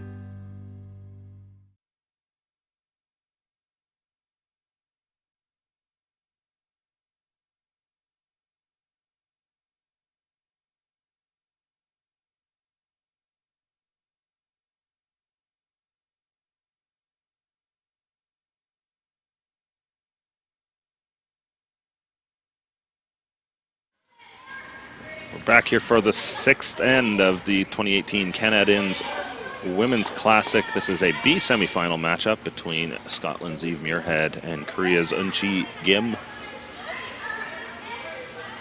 Kim is up 5-3 currently, but Muirhead has hammer, and 5-rock rule will certainly be utilized here in the 6th end as the Scottish side tries to get back into the game. The Koreans opened with a 4-point lead after 2 ends, a single in the first, and then a steal of 3 in the 4th end. So, you know, Muirhead's been on the clawback since, and they've really been putting a ton of pressure on this Korean side. So first stone goes in. Looks like we're going to get a corner guard here out of Muirhead.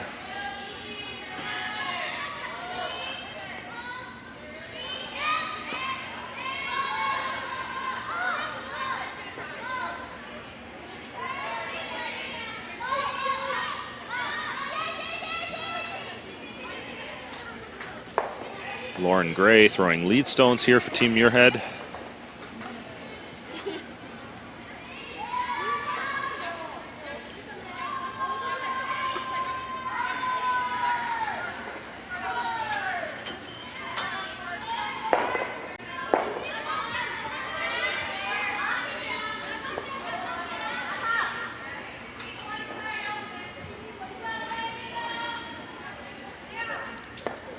We got a question about the scoreboard in the YouTube chat.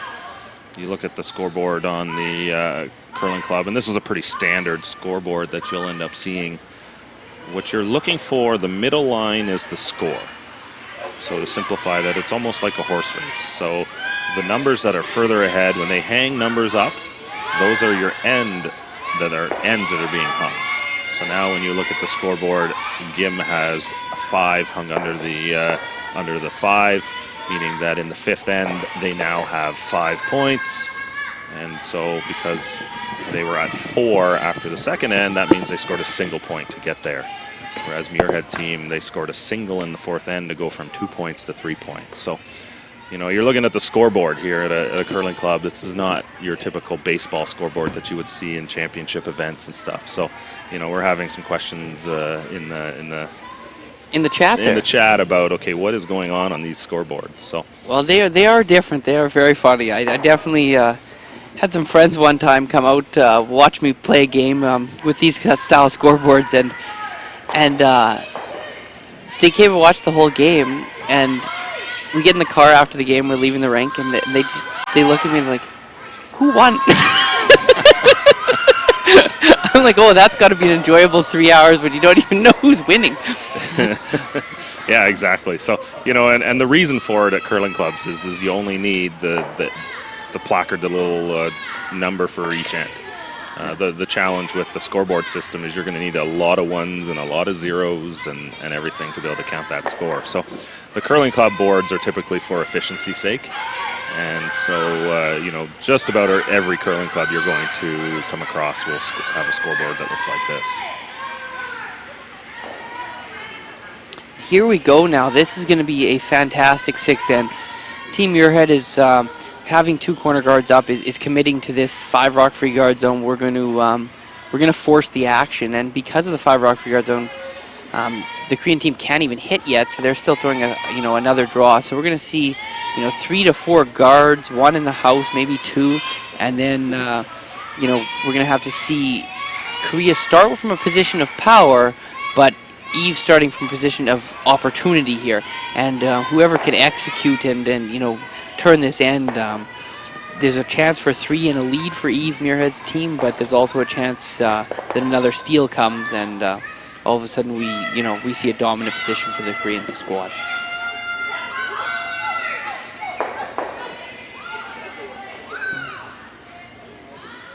Quick little update as this double peel shot is attempted. So again, this is the what we're talking about, that patience, that Glenn Howard approach to the game, where don't just go for the freeze and go all out. Let's make sure we have a way of getting 1 or 2. And yeah, this is really how you have to play the game now. What a shot. Oh, goodness. That's a triple. Get rid of all the yellows. Leave double corners up. And a great opportunity now. Advantage Muirhead, and now the Korean team is drawing around the corner guards. That is, for Muirhead, that is the best thing she could expect here. Yeah, this is actually very funny because this is the same thing that happened in the second end. From a strategic angle, it's a disaster for the Korean team, as early on, without Hammer drawing around the corner guards, the double peel is probably definitely the call here. They're going for it, which is fantastic. But last time they did this, I was concerned they were going to give up 3, and they stole 3. So we'll see what happens this time around. I wouldn't go to this well too often, though.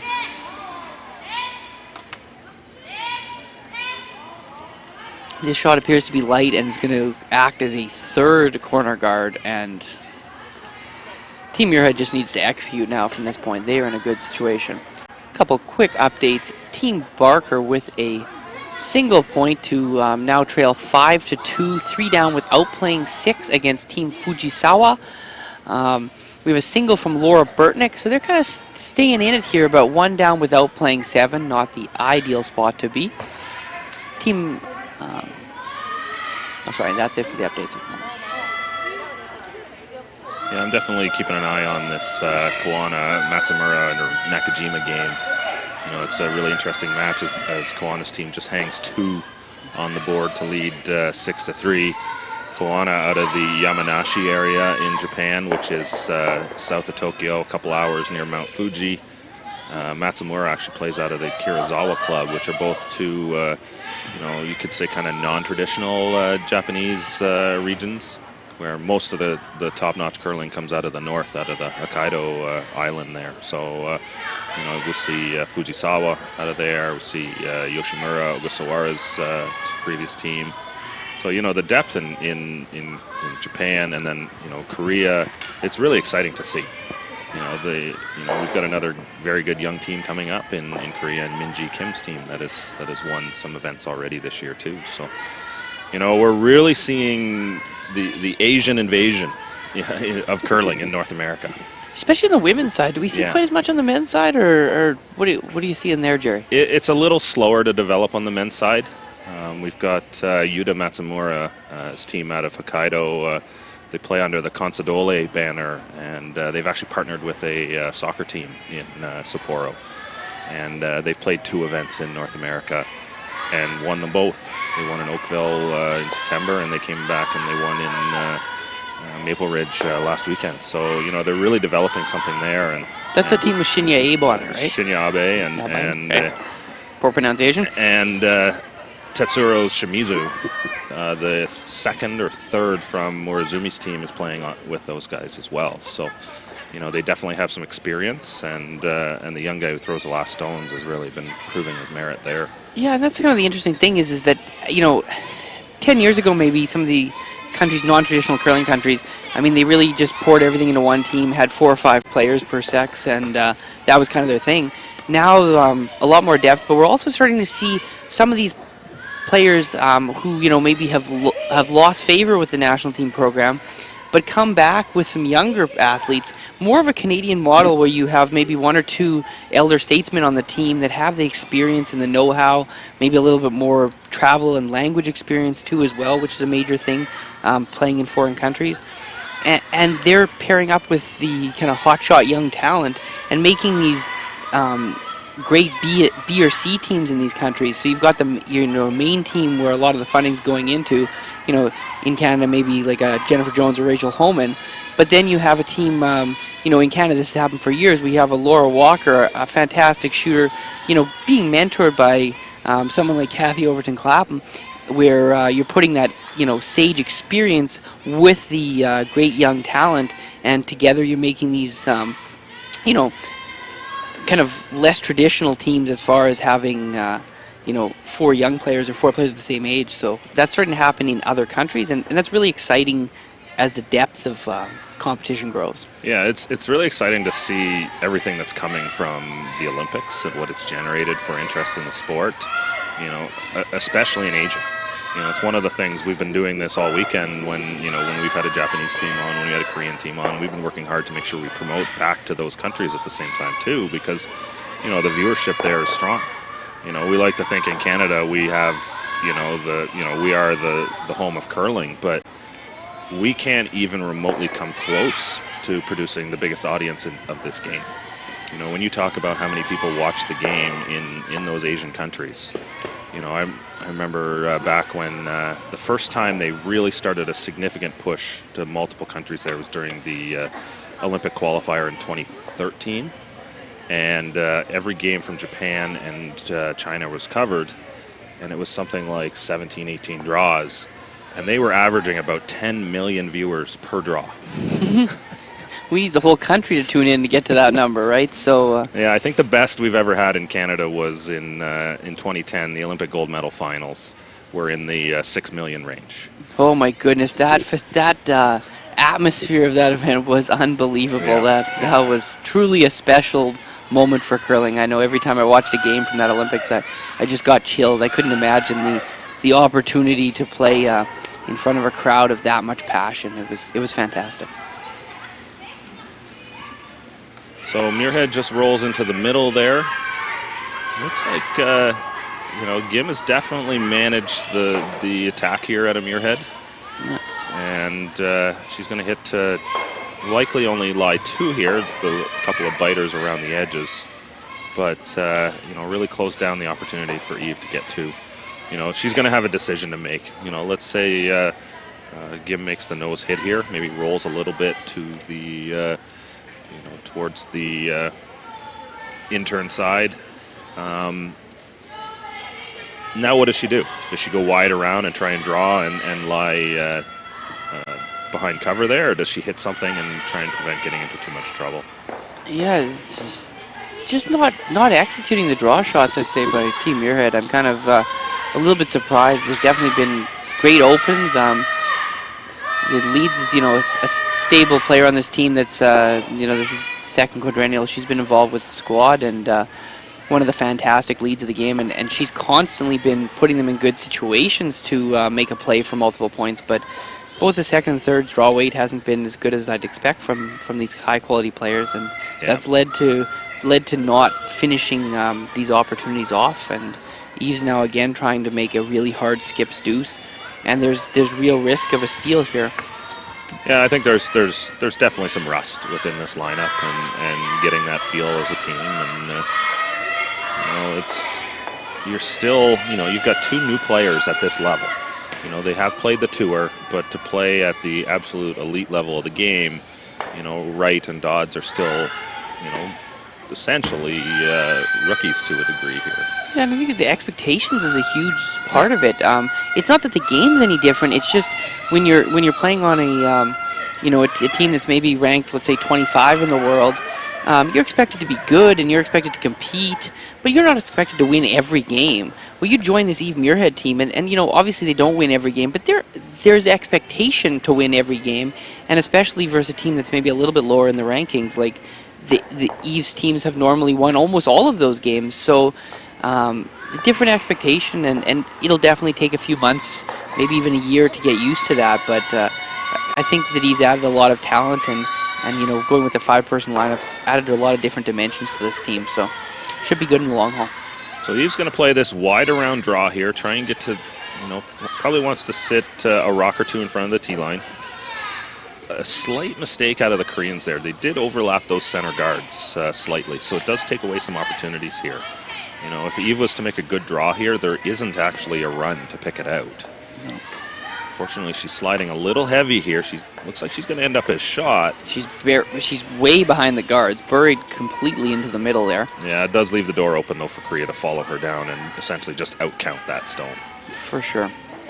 Anything buried in the 8-foot here, and he's going to have a very hard shot for even a single point. Eve also has no real run backs, so if a rock gets placed behind this wall of guards, there'll be very little opportunity to do anything for two. So in this spot, they were looking at two options here. They were looking at drawing around their own blue stone. They were also looking at, and the shot that they did end up going with was kind of drawn around the pile, the yellow and the blue on the other side. So, you know, this is one of the challenges by going deep. If Korea's going to follow her around, she definitely doesn't have a run back. You know, she may have had a run back opportunity had she gone around the other stone. Yeah, but it was going to be harder to hide behind the other stone at the same time. I quite like the call that they went with. The result they won't be super happy with, but you never know. If this shot's missed, they'll be loving it. Yeah, it really just came down to execution on this spot, and you know, she really did have 6 feet of rim to work with. If she was fully into the 12-foot buried, she would have been shot and still would have been a good shot. This will be interesting. This rock is way out near the boards. It will be in a different path, so we'll see how it reacts. Looks like the weight's pretty good, though. They're sweeping it in, and it will finish. There's nothing. This great Greg Owasco ice will always curl. That is one thing you just know is going to happen.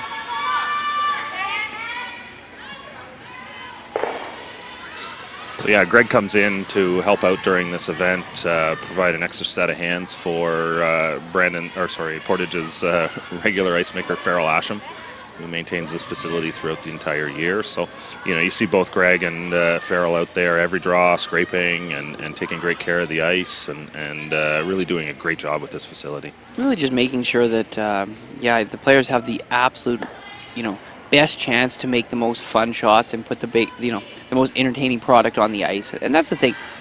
When the ice is poor, people often, the first thing they say is it's the same for both teams. When the players don't like poor ice, it's not that they feel that because of the poor ice they lost. I mean, yes, people sometimes whine, but what they really are complaining about is because of the poor ice, we cannot play hard shots, because if we play hard shots, we'll miss. And if we can't play hard shots and we have to play very simple shots, the product we put forth is extremely boring, which means that, it's not as exciting for the fans, it's not exciting for the sponsors to watch and everything. So everything stems from great ice. And events like Portage here, when Canadians joined, and took over kind of running this event, they understood that the first thing they had to do was make world-class ice. And if they did that, that would take care of a lot of problems and over time draw all the best teams. And that's exactly what's happened in these fields. Yeah, I was talking to Greg Owasco yesterday about this. And one of the things... Kicks the guard. Oh, a steal here. One. Well, we'll continue with the ice discussion after the break. We have... Team Korea's Gim up 6-3 heading into the 7th end here at the 2018 Canad Inns Women's Classic. We'll be right back.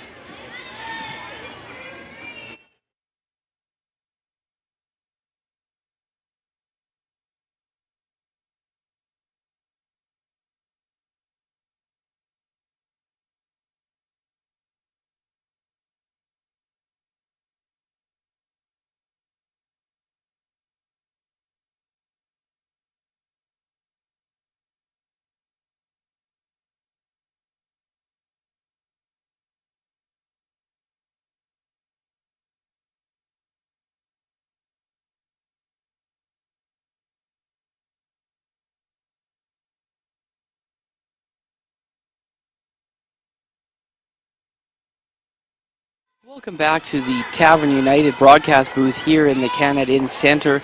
We're streaming some games from the Canad Inns Women's Classic here, and we have a very interesting match with Team Gim from Korea now up to a 3-point lead, playing the 7th end against Team Muirhead. Fortunately, we have the 5-rock free guard zone, so we're going to see yet another end with a ton of rocks in play and lots of opportunity for a comeback. Just to get you quickly updated across the 8 sheets of action, in the 6th end, we have a steal of 1 for Team St. Clair. It is now 6-3 for Team Kerry. Kerry has the hammer playing 7. We have a... I'm concerned now. We have a final here. as Team Fleury has won against Laura Burtnick. They were up 1 playing 7, and they're not playing anymore, so there's probably a big end scored. Yeah, it looks like Fleury had hammer there, so probably at least a 3 spot put on the board, maybe more. And then China with a single in the 5th end to take a 3-1 lead on Team Peterson. Peterson has the hammer in the 6th end, sorry. In this game, with a nice shot by Team Korea into the top of the 4-foot, and Team Muirhead will go up and put the corner guard on the other side. We'll probably see a similar open with 2 corner guards, I would imagine, from Team Muirhead as Korea stacks it into the middle with their first 2 or 3 shots. Back to the ice discussion we've had here. Jerry was mentioning that there's been some technology added to the facility to try and allow the ice makers to make the ice as good as possible. Yeah, so one of the things that ends up happening is, I know when Greg came in the first year to do it, he really added a few things, and this is sometimes a challenge you see at your local ice, at your local curling club, just because there's things like the eye on the ice. I don't know the exact term, but basically what it does is it tracks temperatures everywhere and allows you to manage the compressor and make little minute changes on the fly. The other option is you sit in the compressor room and watch things move as the temperatures move as well, and that's just not really possible in a lot of places. So, they can kind of make adjustments to temperature changes, players leaving the ice, all that stuff that happens within a game. So, as we start to see these sheets empty out, the conditions will change out there because you've got less bodies, less breathing, and hot air, put out into the air. So it changes the conditions. So now the ice makers have to react to that and everything at the same time too to continue maintaining consistent conditions. So we end up with 2 corners on the same side. Sorry to get back to the play here, or on opposite sides last end. This end we're going with 2 corners to the same side, so a slightly different approach, but again, 2 perfect shots by lead Lauren Gray. In a game of some struggles for this Team Muirhead, Lauren's been a rock and positioning her stones for the most part quite perfectly. Yeah, it's really important to give yourself an opportunity to score here, and I like this move by Muirhead, throwing 2 on the same side. I think she really should have considered this last end, especially up 2. Yeah. It's getting pretty late now in the game, down 3, and to get out there and try and score a 3. And you've seen Eve have problems in both the 2nd end and then in the 6th end where there was rocks across the sheet and there was no draw path for her to make sure she scored. And so, by going same side, you still leave one side of the sheet open to be able to make that draw should something go wrong. Yeah, I'm not sure the players know what's right, but it seems like a lot of them are playing the same side corners. Do you have any thoughts on that, Jerry? Well, I think what we're seeing, and this is stuff that we work with teams that we try and make sure that they utilize, is that, when you get too aggressive with 5-rock rule, you get yourself into trouble. We saw this the first time we did a Grand Slam with 5-rock rule. There were a ton of blowouts. There was very few games that went deep to an extra end. And I think a lot of that was just related to, everybody's getting used to it, and all of a sudden, 5-rock girl, rah, rah, rah, they just go crazy with the hammer because, they think they need to do that.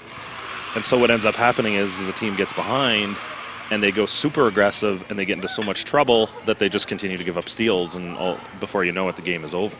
No. We've seen in the slams that it's evolved over time, and teams have learned to back off with the hammer a little bit, and then in return from that, be more aggressive without the hammer. And, it's kind of flipped the game on its head.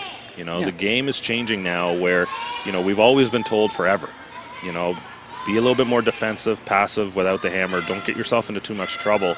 But if you do that in the 5-rock rule, your opponent, if they know what they're doing and they make their shots, they're going to slice and dice you up, and, you're going to give up 2 every time. Pretty much. This was a good example. Beautiful run back and roll to a 3rd corner guard, move the stuff in the middle. Down 3, playing 7, you wouldn't expect to be seeing peels, but effectively that's what the Team Muirhead opted for. A real nice shot. Yeah, a good shot here out of the Koreans, but there's still 2 corner guards up. If Eve can make a nice hit and roll underneath here, then she's lying 1. Korea's probably going to step up and peel. She draws another one under there. Now she's lying second and third. And all of a sudden, 3 is very much in play here. Sure, this would be interesting. We're playing a little hit and roll here. They haven't been able on these opportunities to make the draw, but maybe the hit and roll is going to be an easier way for them to sneak in there. Quick update, N6, Fujisawa now up 6-2 with a single over Barker. So Barker will have the hammer, but down 4 playing the 7th end. Peterson with a single point in the 6th end to trail Team China by a score of 3-2 playing 7. It's a little bit of an audible here. They're looking for the roll under, but now they're flipping back towards the middle here. And Creel will have an opportunity to either hit and stick or hit and roll and kind of block off the corner guard path.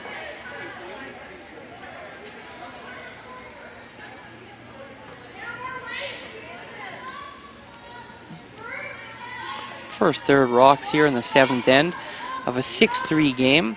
Team Muirhead down 6-3, but with the hammer. Min-ji in the hack here for this Korean side.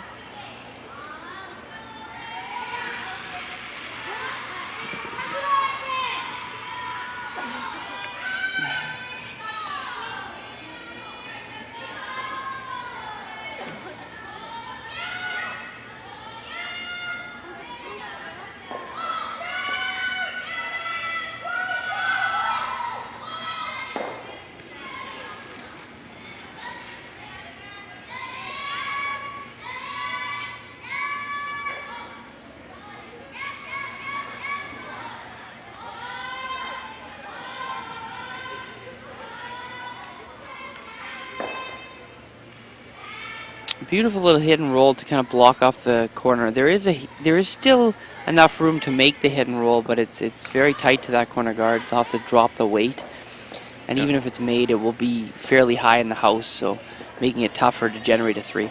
Yeah, I'm not so crazy about the weight call here. I'd rather see a back 8, back 12. Just tap that stone back a bit.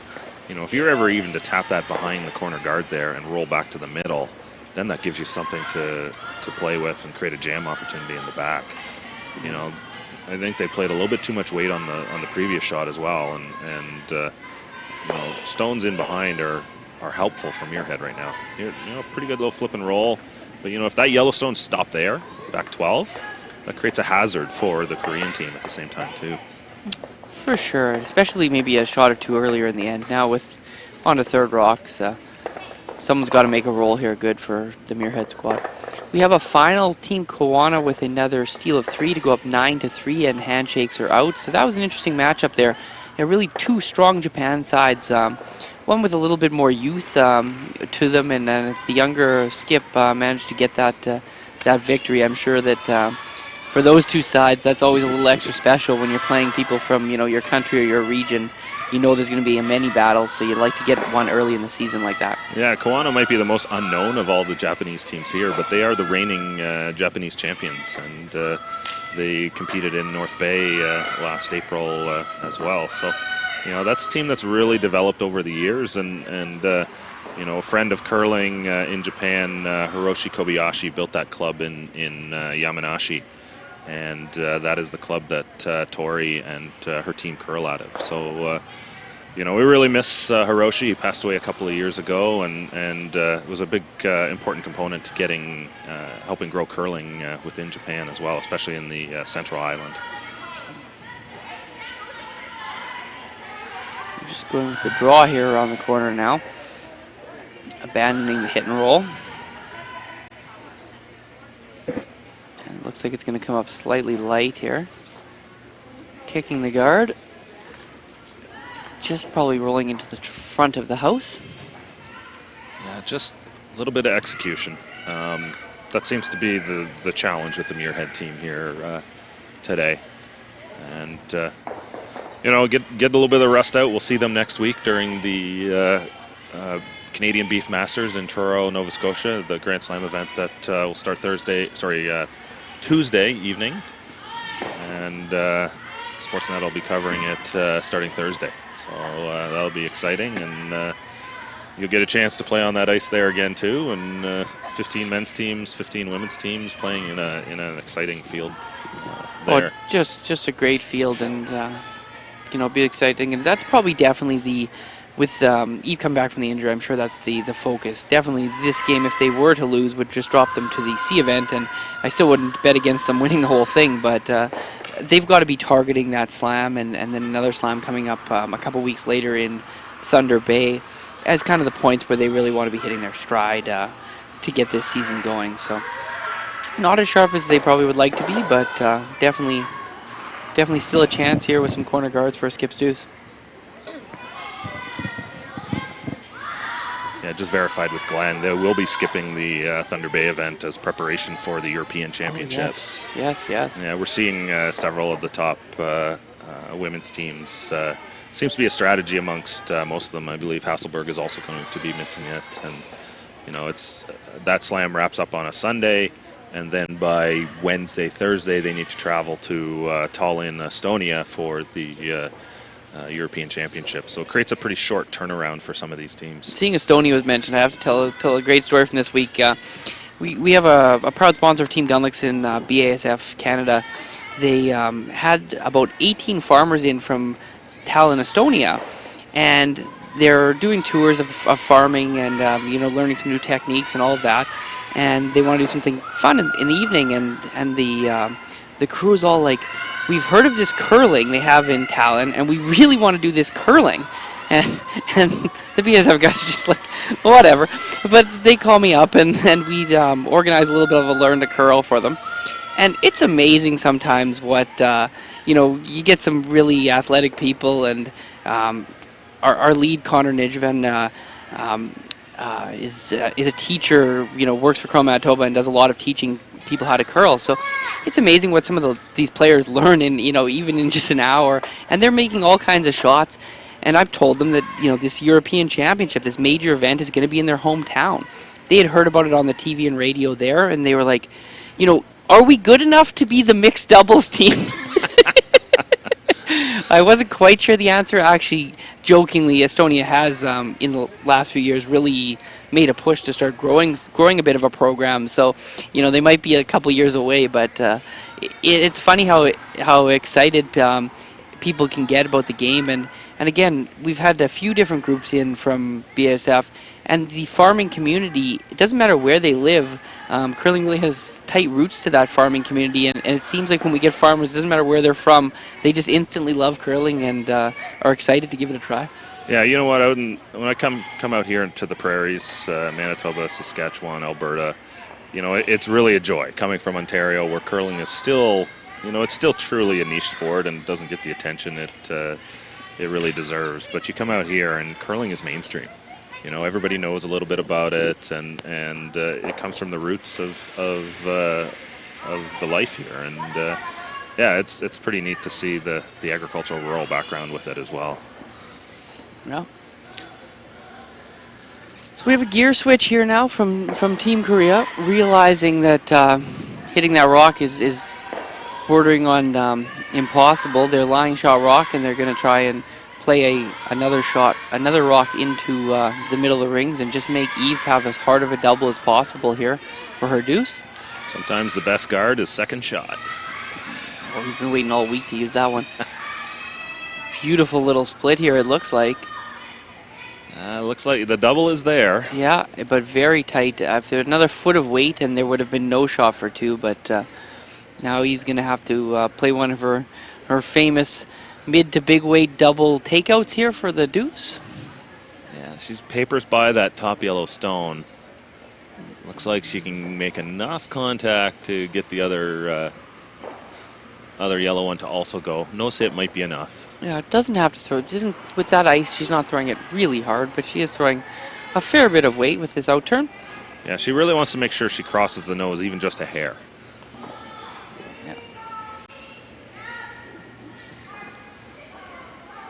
We do now have a final on sheet one with Chelsea Carey beating Jamie Sinclair, eliminating Team Sinclair from the Bondsville and bouncing Carey into the Seaside semi-final. Carey will play the loser of this game. So looking at a pretty big matchup potentially coming there.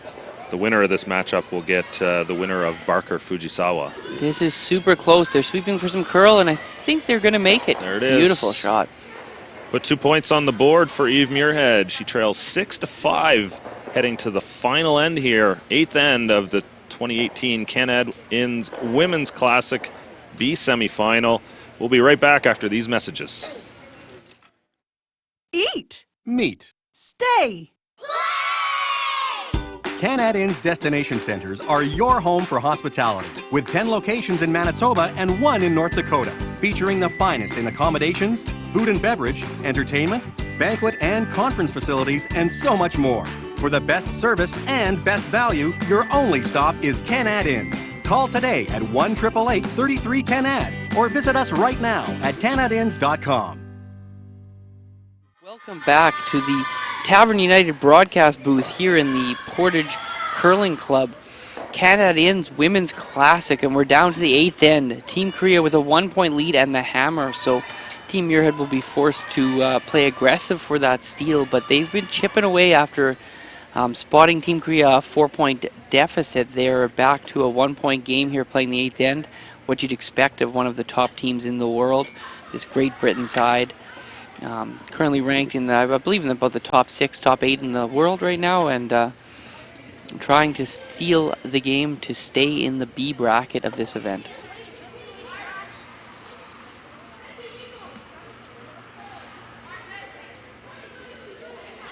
Nice high guard here being played by Lauren Gray, looking for a little bit of curl to get near the center line.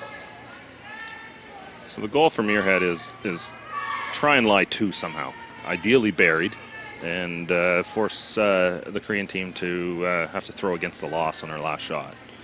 You know, the more, sometimes it's tough to lie that 2 buried. If you can ever lie 2 or 3 around the rings and force your opponent to have to make a hit and stick or to draw against a potential loss, you put a lot of pressure on your opponent, and that's when things can happen. Here we're seeing a tick here being played. A lot of weight, though. Yeah, it looks like this one's going to be a little too heavy. Just overthrew it a little bit. Here's a question for you, Gunnar. So typically the tick shot, when you're tied, you're going to play with a back 12 weight, because all you're trying to do is open up the middle. Do you change that weight call when you're up 1 with? I really personally don't mind the top four in that situation, as opposed to the tick game. I heard this. I was out in BC doing a camp, and I heard one of the greatest things: when you're playing a tick, you want to throw about 10 to 12 feet heavier than the guard is, so that if you hit a half rock, you won't kill the guard. Yeah. And pretty much no matter where the guard is, just add about 12 feet for distance and call that weight for the tick, and that's going to optimize your chances of making the tick. So after hearing that great advice from Jerry Richards, I just think that's kind of the way to go. I get the idea that you want to play more weight up 1, but with that guard being slightly off center, the tick isn't as valuable. But here Lauren Gray, after a fantastic game, slipped into the house and gives an opportunity here to just play a takeout and a removal shot, and really set Korea up nicely for this 8th end. Yeah, that's an unfortunate miss there for the Muirhead side. They really needed these 2 guards out front. Yeah. Nice sharp throw here.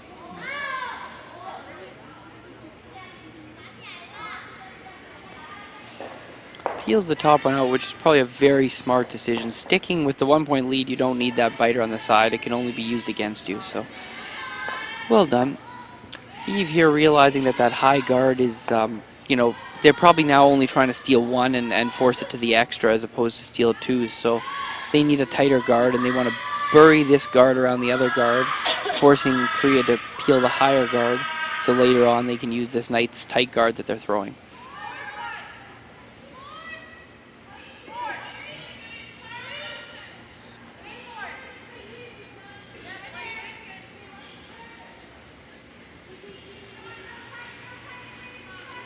And it's beautifully executed here. Just in front of the house, just off the line. It's directly behind the high guard, so no choice here but to peel. One thing you'll often see when there's a slightly off-center guard and you're trying to steal is that you'll start like slowly stepping it towards the center, so you'll show a couple inches on the center line side and just keep doing that, and oftentimes you can get that rock from being 1 rock off the center and just slowly kind of creep it back to the center line, which makes your opportunity for a steal slightly higher. Big peel being attempted here by the Korean side. Full sweep. And, oh, does not get the guard off fully and just misses the back one. So pretty much as bad of a strike as they could have had with hitting the guard. And this opens the door here now for Team Muirhead to start bearing around these double staggered, slightly off-center guards. This is the chance they just haven't been capitalizing on. They need Vicky here to put a real nice one in around the tee line and dead buried.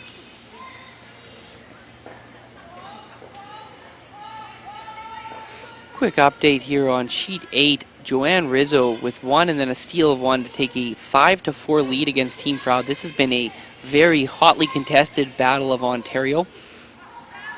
Spencer with another single to take a 3-point lead without Hammer playing Anderson in the last end. Just not the finish they're looking for there. Perfect weight. Top 4 and it's fully exposed. That's an unfortunate miss.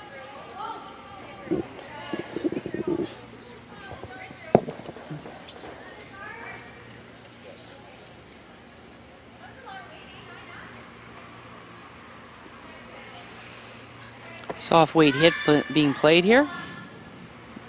This is a good opportunity to actually be aggressive on this shot. A nose hit would complicate life for Team Muirhead, but it is very close to the guard. Squeaks by the guard and rolls underneath. That's an interesting spot. You know what? That's another guard for Muirhead. She's, it's another rock and play, a rock she can use, and this wide draw around the outside here really creates an interesting opportunity. For sure. I'm not a fan of the freeze to the nose of the Yellowstone, though. It's, I think Eve has to get shot here, or at least get something behind the button. If she was to draw around back 4 here, she really creates an opportunity. And you know what? This is a classic Glenn Howard strategy. Speak of the devil, he's sitting beside us here with as coach. And when he did not have Hammer, it really seemed his number one goal in the end was to get something behind the button. Didn't care where his shooter rolled, didn't care what ended up happening. But if you can get that rock behind the button, it really creates an opportunity to then set something up down the line. So, for Eve, I don't even think being top 4 is necessarily as important here, but if you can get something behind the tee line, force Korea into chasing you with a draw around, they get the chap off, and all of a sudden now you've got a really nice pocket to work with back there. I completely agree, but they really have to get it buried as much as they can here. Yeah, you know what? That's nothing wrong with that shot right there.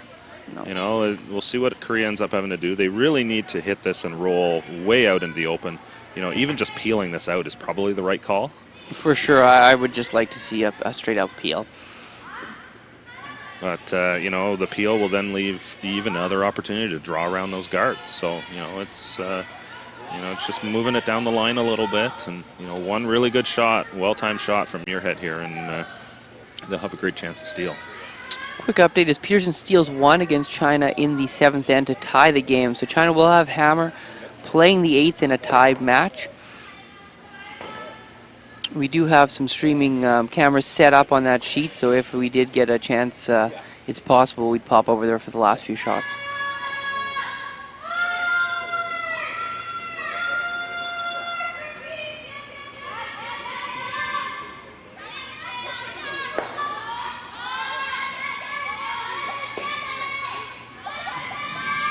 Big sweep here.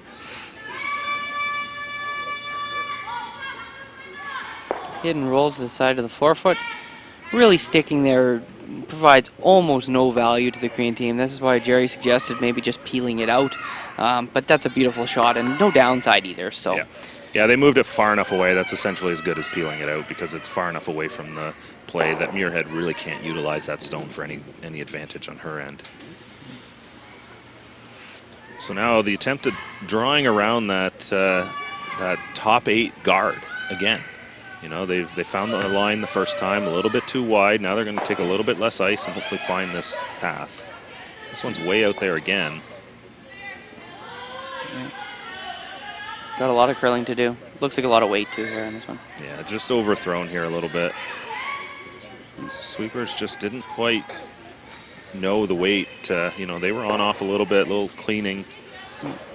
But even deep, like, they just didn't have the line. I mean, if they were lighter, they would be even more exposed. So Looks like not getting the broom in the right place maybe for these new players. I mean, this is only an event and a half for Eve with this new squad, so maybe not quite seeing the releases as cleanly as she would like to.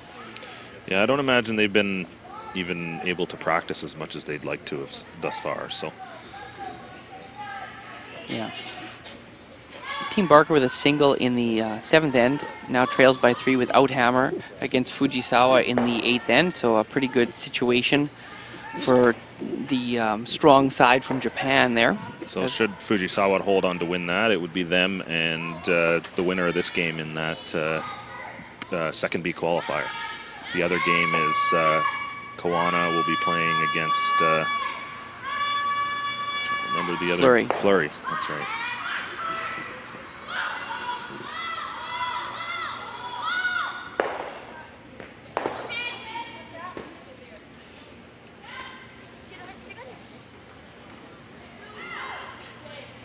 Now they're going to switch sides on Eve's shot.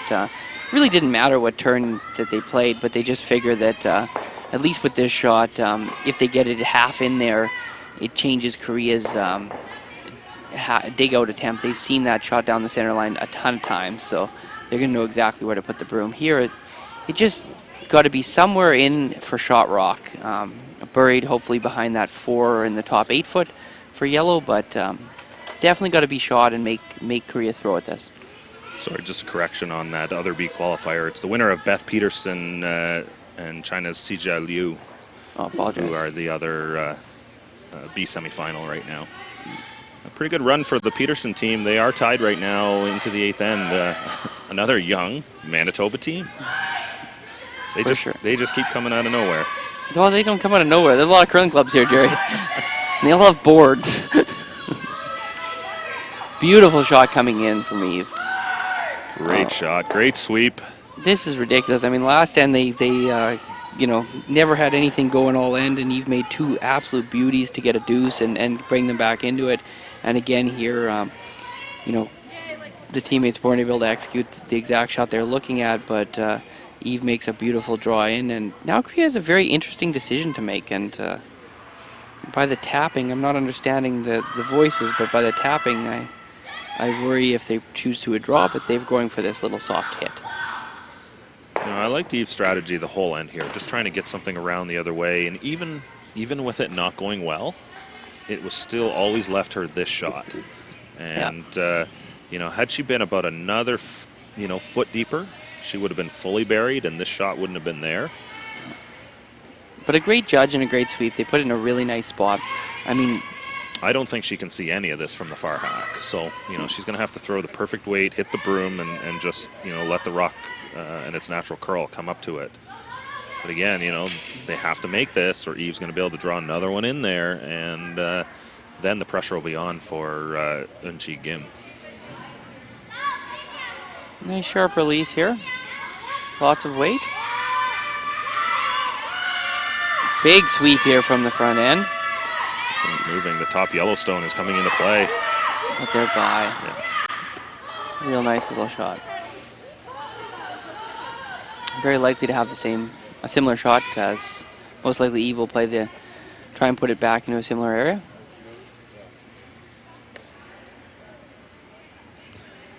Yeah, I think she'd love to draw around the other side, but I don't think she totally knows where the broom needs to be to make that shot. So she's going to go with the one she knows, go around the wide side, and then you'll likely see Korea be left with the draw to the 4 foot for the win. Yeah.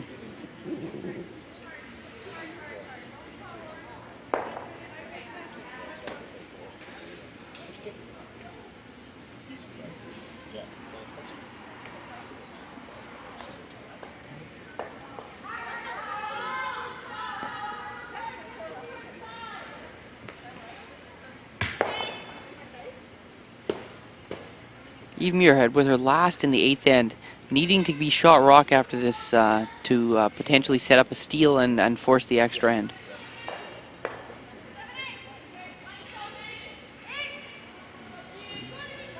Line looks good. Sweepers are on and off it here. Always a good sign.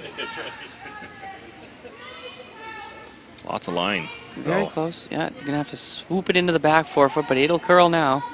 As deep as they can be, but be shot. It's gliding a little too far.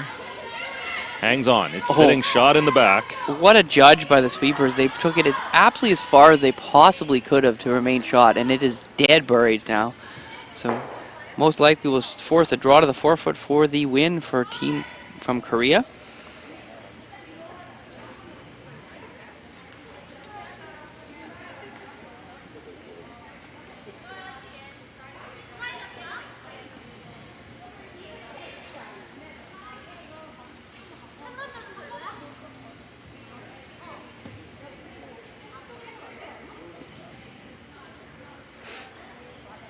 It's an interesting shot because they do have the straight draw to the 4 foot, but they also, it's so close whether their shot or the other team's shot that they could potentially play the out turn and just follow Eve, and if they were to touch the blue at all, they would be shot, but also if they wrecked on their yellow in the top of the 8 foot and moved it even an inch, they would be shot. So just depends what they want to play and what they know best, but they're choosing to go with this in-turn draw to the 4 foot for the win.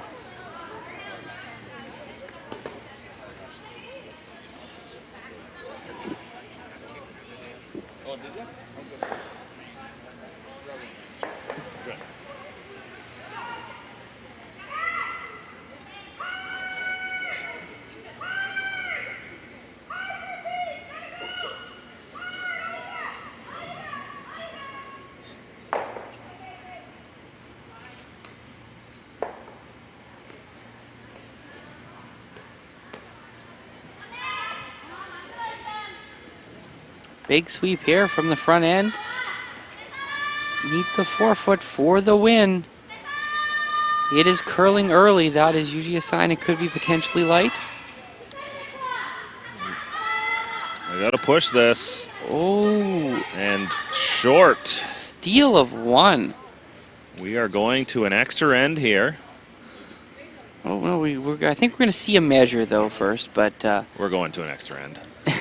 Jerry's confident. At least from my side view angle of the overhead TV, it doesn't even look close. While we wait for the measure, I'll update you quickly here. Team Peterson does have the center guard set up, but we're on skip rocks in a tie game. Team China has the hammer. Skip Beth Peterson is playing a draw around the center here. It looks like it's going to be about half buried top 8 foot, putting the pressure onto the Chinese skip.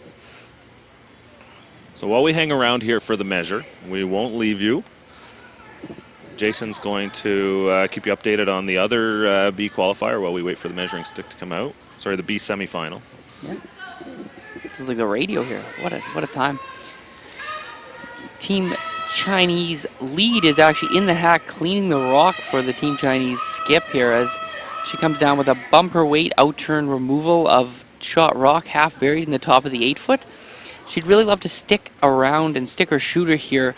No matter what she does, Peterson's going to play an aggressive shot around the center, but if she stuck the shooter, then that could potentially be the extra point or the point needed to break this tie. Okay, here comes the measuring stick. They went and tracked one down somewhere in the basement of the place here, it seems. It took a little bit of time to find it.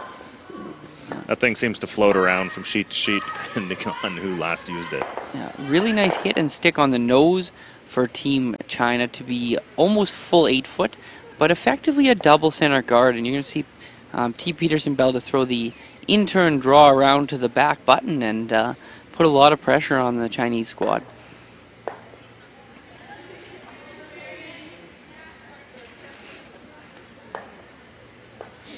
Victory here on sheet 7 for Team Barb Spencer over Team Sherry Anderson, and that will propel them forward in the C event and send Anderson and her Saskatchewan squad packing out of this event, unfortunately. So one of the great things we really see about the tour, and same in the Grand Slams, that the players still continue to measure their own stones, you know, and you know they really have the control over this.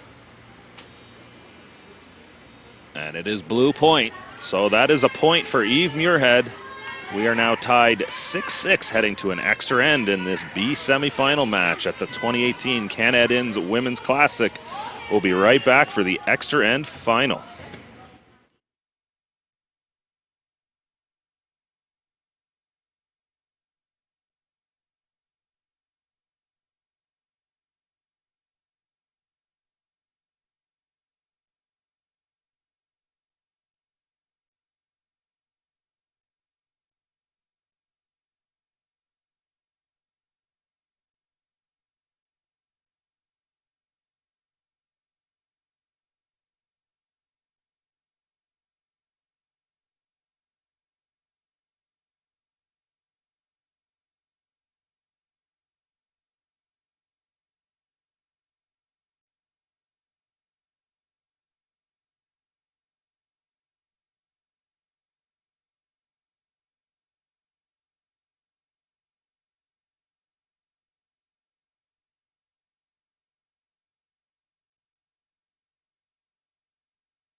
Welcome back to the Tavern United broadcast booth, watching the Canad Inns Women's Classic.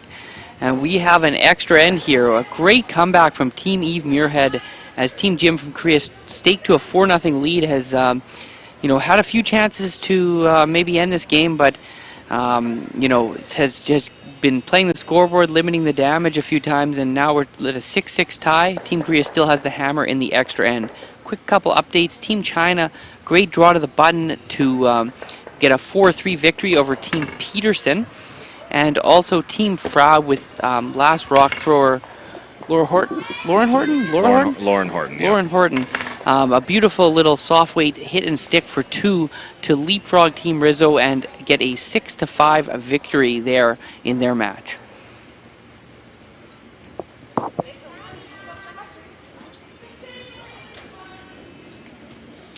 Beautiful tight center guard there by lead Lauren Gray, and then again the Tick played with a massive amount of weight and went right by, not really bringing the sweepers into play there at all.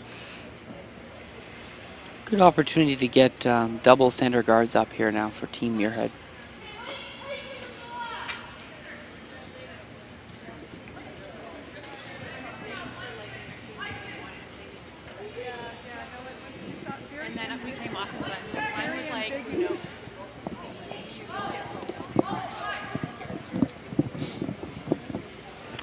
Perfect guards, not dead on the center line, but the key is that there's a lot of space between those two guards, basically directly in front of each other, and that makes any double peel later very hard to make. With the fact that Team Muirhead saw that Korea had to draw the 4-foot to win an 8 and was unable to make it, they really want to make sure that they put the pressure on and make sure they make Korea throw, even if it's a tough draw to the button. You don't necessarily have to have no shot for her. You just want to make sure that she's got to make something fairly difficult. Tick attempt being played here on the last of lead stones in the extra end. Off and on the sweep here. Again, lots of weight, but looks like a good result coming. Ticks it over and rolls out. The rock side 12-foot there is still positive for the Muirhead rink, but definitely a lot better situation for Korea than if that would have blown by. So he's going to use that high center guard again to try and hide one behind it. That's going to be harder for the Korean side to remove.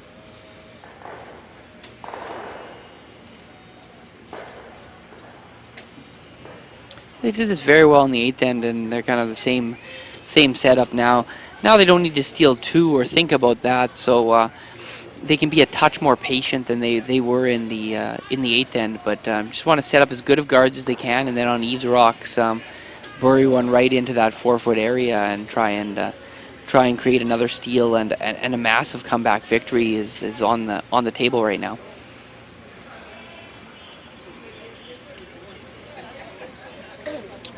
Team Korea here will peel the high guard, realizing that with this out turn for the lefty, unfortunately, a 3/4 strike may drive it towards the top 12 rock, potentially leading to a double peel.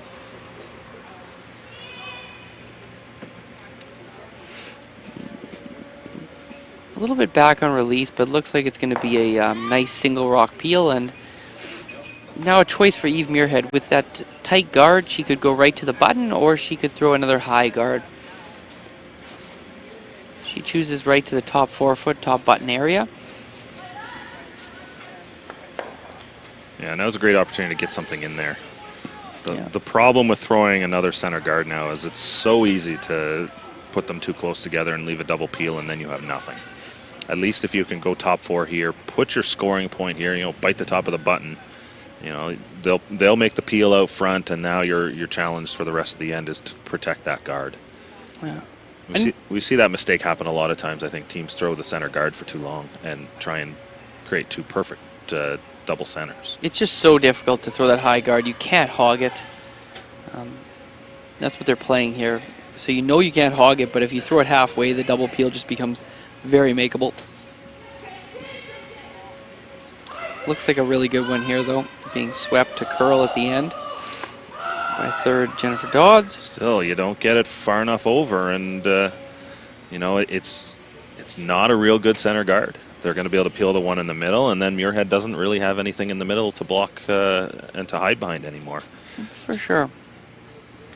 You get a little bit of positives going, though, with that biter on the side kind of blocks the out-turn draw to the button path. So if they were managed to block both draws, that's another way to steal. I mean, you can steal by being on the button, and you can steal by just being closer than what they can outdraw. So it'll be interesting to see how Eve works now to get back to a good center guard. We spoke a little bit on this in the 8th end about just kind of inching your way towards the middle here. Maybe bury 2/3 of this around the high guard, staying closer to the center line, and hoping that the chase of the tight guard ends up in a wreck of the high guard, and you slowly creep the guard towards the center line, so that when Eve does decide to come into the house, it's as close to the button as it can be.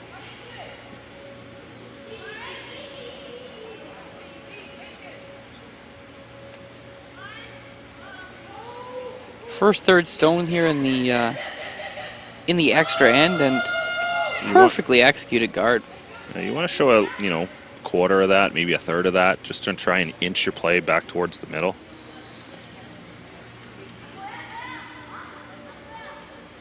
If you're looking for some more curling action once we're done here at the final end, the Champery Masters quarterfinal has just started, and brothers Thomas and Glenn are playing in the quarterfinals match there against Norway's Stefan Wallstad. So, the Muirhead action will continue the rest of the afternoon.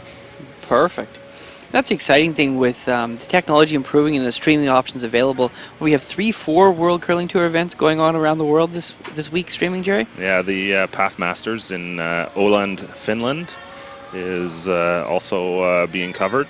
That game is also currently being played right now. There's a quarterfinals match between, I believe it's Aline Fellman and Li Junjiang of China. Okay. There, that's on the ice right now as well, so you can also find that on the World Curling Tour YouTube channel, and I believe CBC Sports is also covering that as well. So, holy crow! So yeah, lots of curling going on, and then of course in Gatineau, we've got streaming there. They've set up 2 cameras, and essentially what they're doing is they're pointing them at each end, so you can still follow along.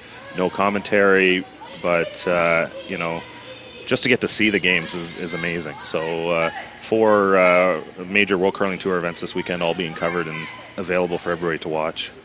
Beautiful little draw coming around the center guard. After a beautiful guard placed on her first one, Jennifer makes a beautiful come around to the top of the 8-foot there, almost into the 4-foot, and right away Korea goes to peel the slightly off center guard. Things are developing nicely for Eve. Probably not to have a steal locked up, but to make a tough shot here for the Korean foursome to get their win on their last rock. Yeah, it's kind of the best you could hope for Muirhead. They're probably hoping to get something, a little bit into the 4-foot to try and make this last draw for Korea a little bit tougher. This looks like an attempted run back here. I'm not sure I'm so crazy about, this, because there's so many ways that this can go wrong by coming close to the nose. By the way they called line, I think they were just playing the peel, and it was a little bit of a tight throw because the run back they would have had to stop sweeping, and they were panic sweeping the whole way. So yeah, so that that's a good result there. They rolled that far enough; it's out of the way. yeah. Now Eve, interesting call here. She's going to kind of ignore her rock in the rings, and she's looking at throwing the center guard. Yeah, this is back to this creeping. We want to cover about half, cover the inside half of this rock, but creep that guard back towards the middle. If they're too off center, the run back double becomes too easy. So she doesn't want it to be her rock to be completely open, but she'd like it to be about half to 2/3 covered, and with a nice 2.5 to 3 depth guard from the old Furby system. Like, this is a situation where she's almost kind of encouraging a little bit of a higher risk shot out of the Koreans. She's trying to put some pressure on them, where if she's a little off center and she shows her, 3/4 of her stone, the run is going to be there to make the double. Yeah. But, now that puts the flash into play. It puts a lot of other options to play. The other thing that could happen is they could ignore the guard and try and play the rock in the house, which from your head, she would absolutely love that, because, the Korean team would likely roll away, and that would leave then Eve the draw around her center guard. So nice. I really like this call. Nice weight here. Nice shot coming in. It looks like maybe a slight bit of an over curl, but this is perfectly placed here by the Muirhead squad. Yeah, with the height of that stone, I think they decided to make it curl a bit more. But the run back's not there because of the height. Yep. They could play the hit around, but now Korea is going to change gears, and they're going to throw the draw here. So, for Muirhead, I don't think she could ask for anything better than this. It's like Gim could make the perfect draw here and win the game, but this is such a tough shot. What's a perfect draw here? I don't see any place that after this shot Muirhead isn't licking her chops. There's something, yeah. She draws it into the button area, which she's called, and there's still a little blue run back or a nose dig with the outturn. I think for Gim, the perfect placement is maybe a 1/4 into the top of the 4, just fully buried. It will leave Muirhead the little angle, but Gim will have the draw to the full 4 for the win then as well. Yeah. So essentially, she should have, if she puts this in the right place, she'll have the same shot for the win. I think this call is really just hoping for a Muirhead miss on her last one. This is going to be really close. It's looking pretty good. Has to be shot, though. Not shot. Not shot. And this is an interesting spot, though, now. This might have been better than the make, actually, because now Muirhead doesn't have a lot of great options. Oh, I disagree with you there. This is a staggered guard.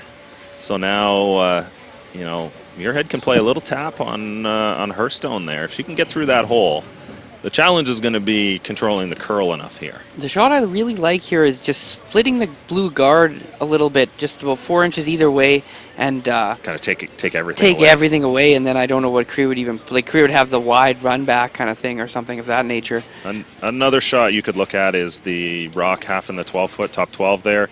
Eve could tap that to the button. Yeah, the problem with that is that opens up. Right now, there's no draw paths. The wide corner guard on the yellow side blocks anything on the in-turn, and the out-turn side, that biter's always been blocking that out-turn path to the button. So yeah, a lot of truth to that. Yeah, I think what they're looking at is actually ignoring that tap and trying to go through the hole.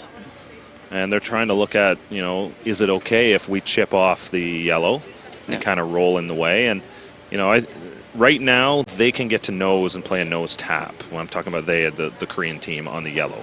So they could still nose tap the yellow for shot. So if Muirhead moves it a couple inches underneath that corner, then that shot's no longer there either. Yeah. Very interesting spot. The best shot is to sneak through this hole and, end up biting the button, full button. Yeah. That's what they're playing. And that's what you see out of the great players is they realize that, in that moment they want to make the best shot possible. The key to this shot is throw the right weight and then call and make the shot that the line allows you to make. You could rub off that blue one and kind of kick back into the center. If you over curl a little bit, you can chip the yellow and kind of roll into that hole to prevent the draw through. And if you can get through that hole, then you're gangbusters.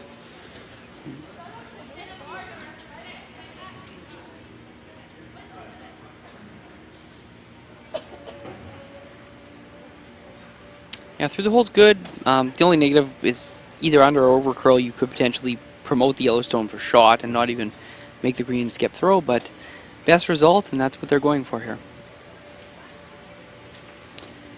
This port looks like it's fairly large, but when it's curling, 5+ feet of curl, like this great ice arena conditions are any staggered hole where you're going through the wrong side of the stagger becomes way smaller than it looks. Yeah, this is not an easy shot to get through there. I think they like any of the options of either coming off their blue and then, getting in, blocking that hole there. And, ideally, probably the best miss, shall we say, is just a little chip on the yellow. And then, ideally, you roll for second shot as well. So here we go. Eve Muirhead's last shot here. One to come for Korea yet. Gim with the hammer. Extra end from Portage, La Prairie, Manitoba. They're on it right out of her hand here. It seems to be curling a ton. They've got to do a great sweep here to make sure they don't promote the Korean shot to shot rock.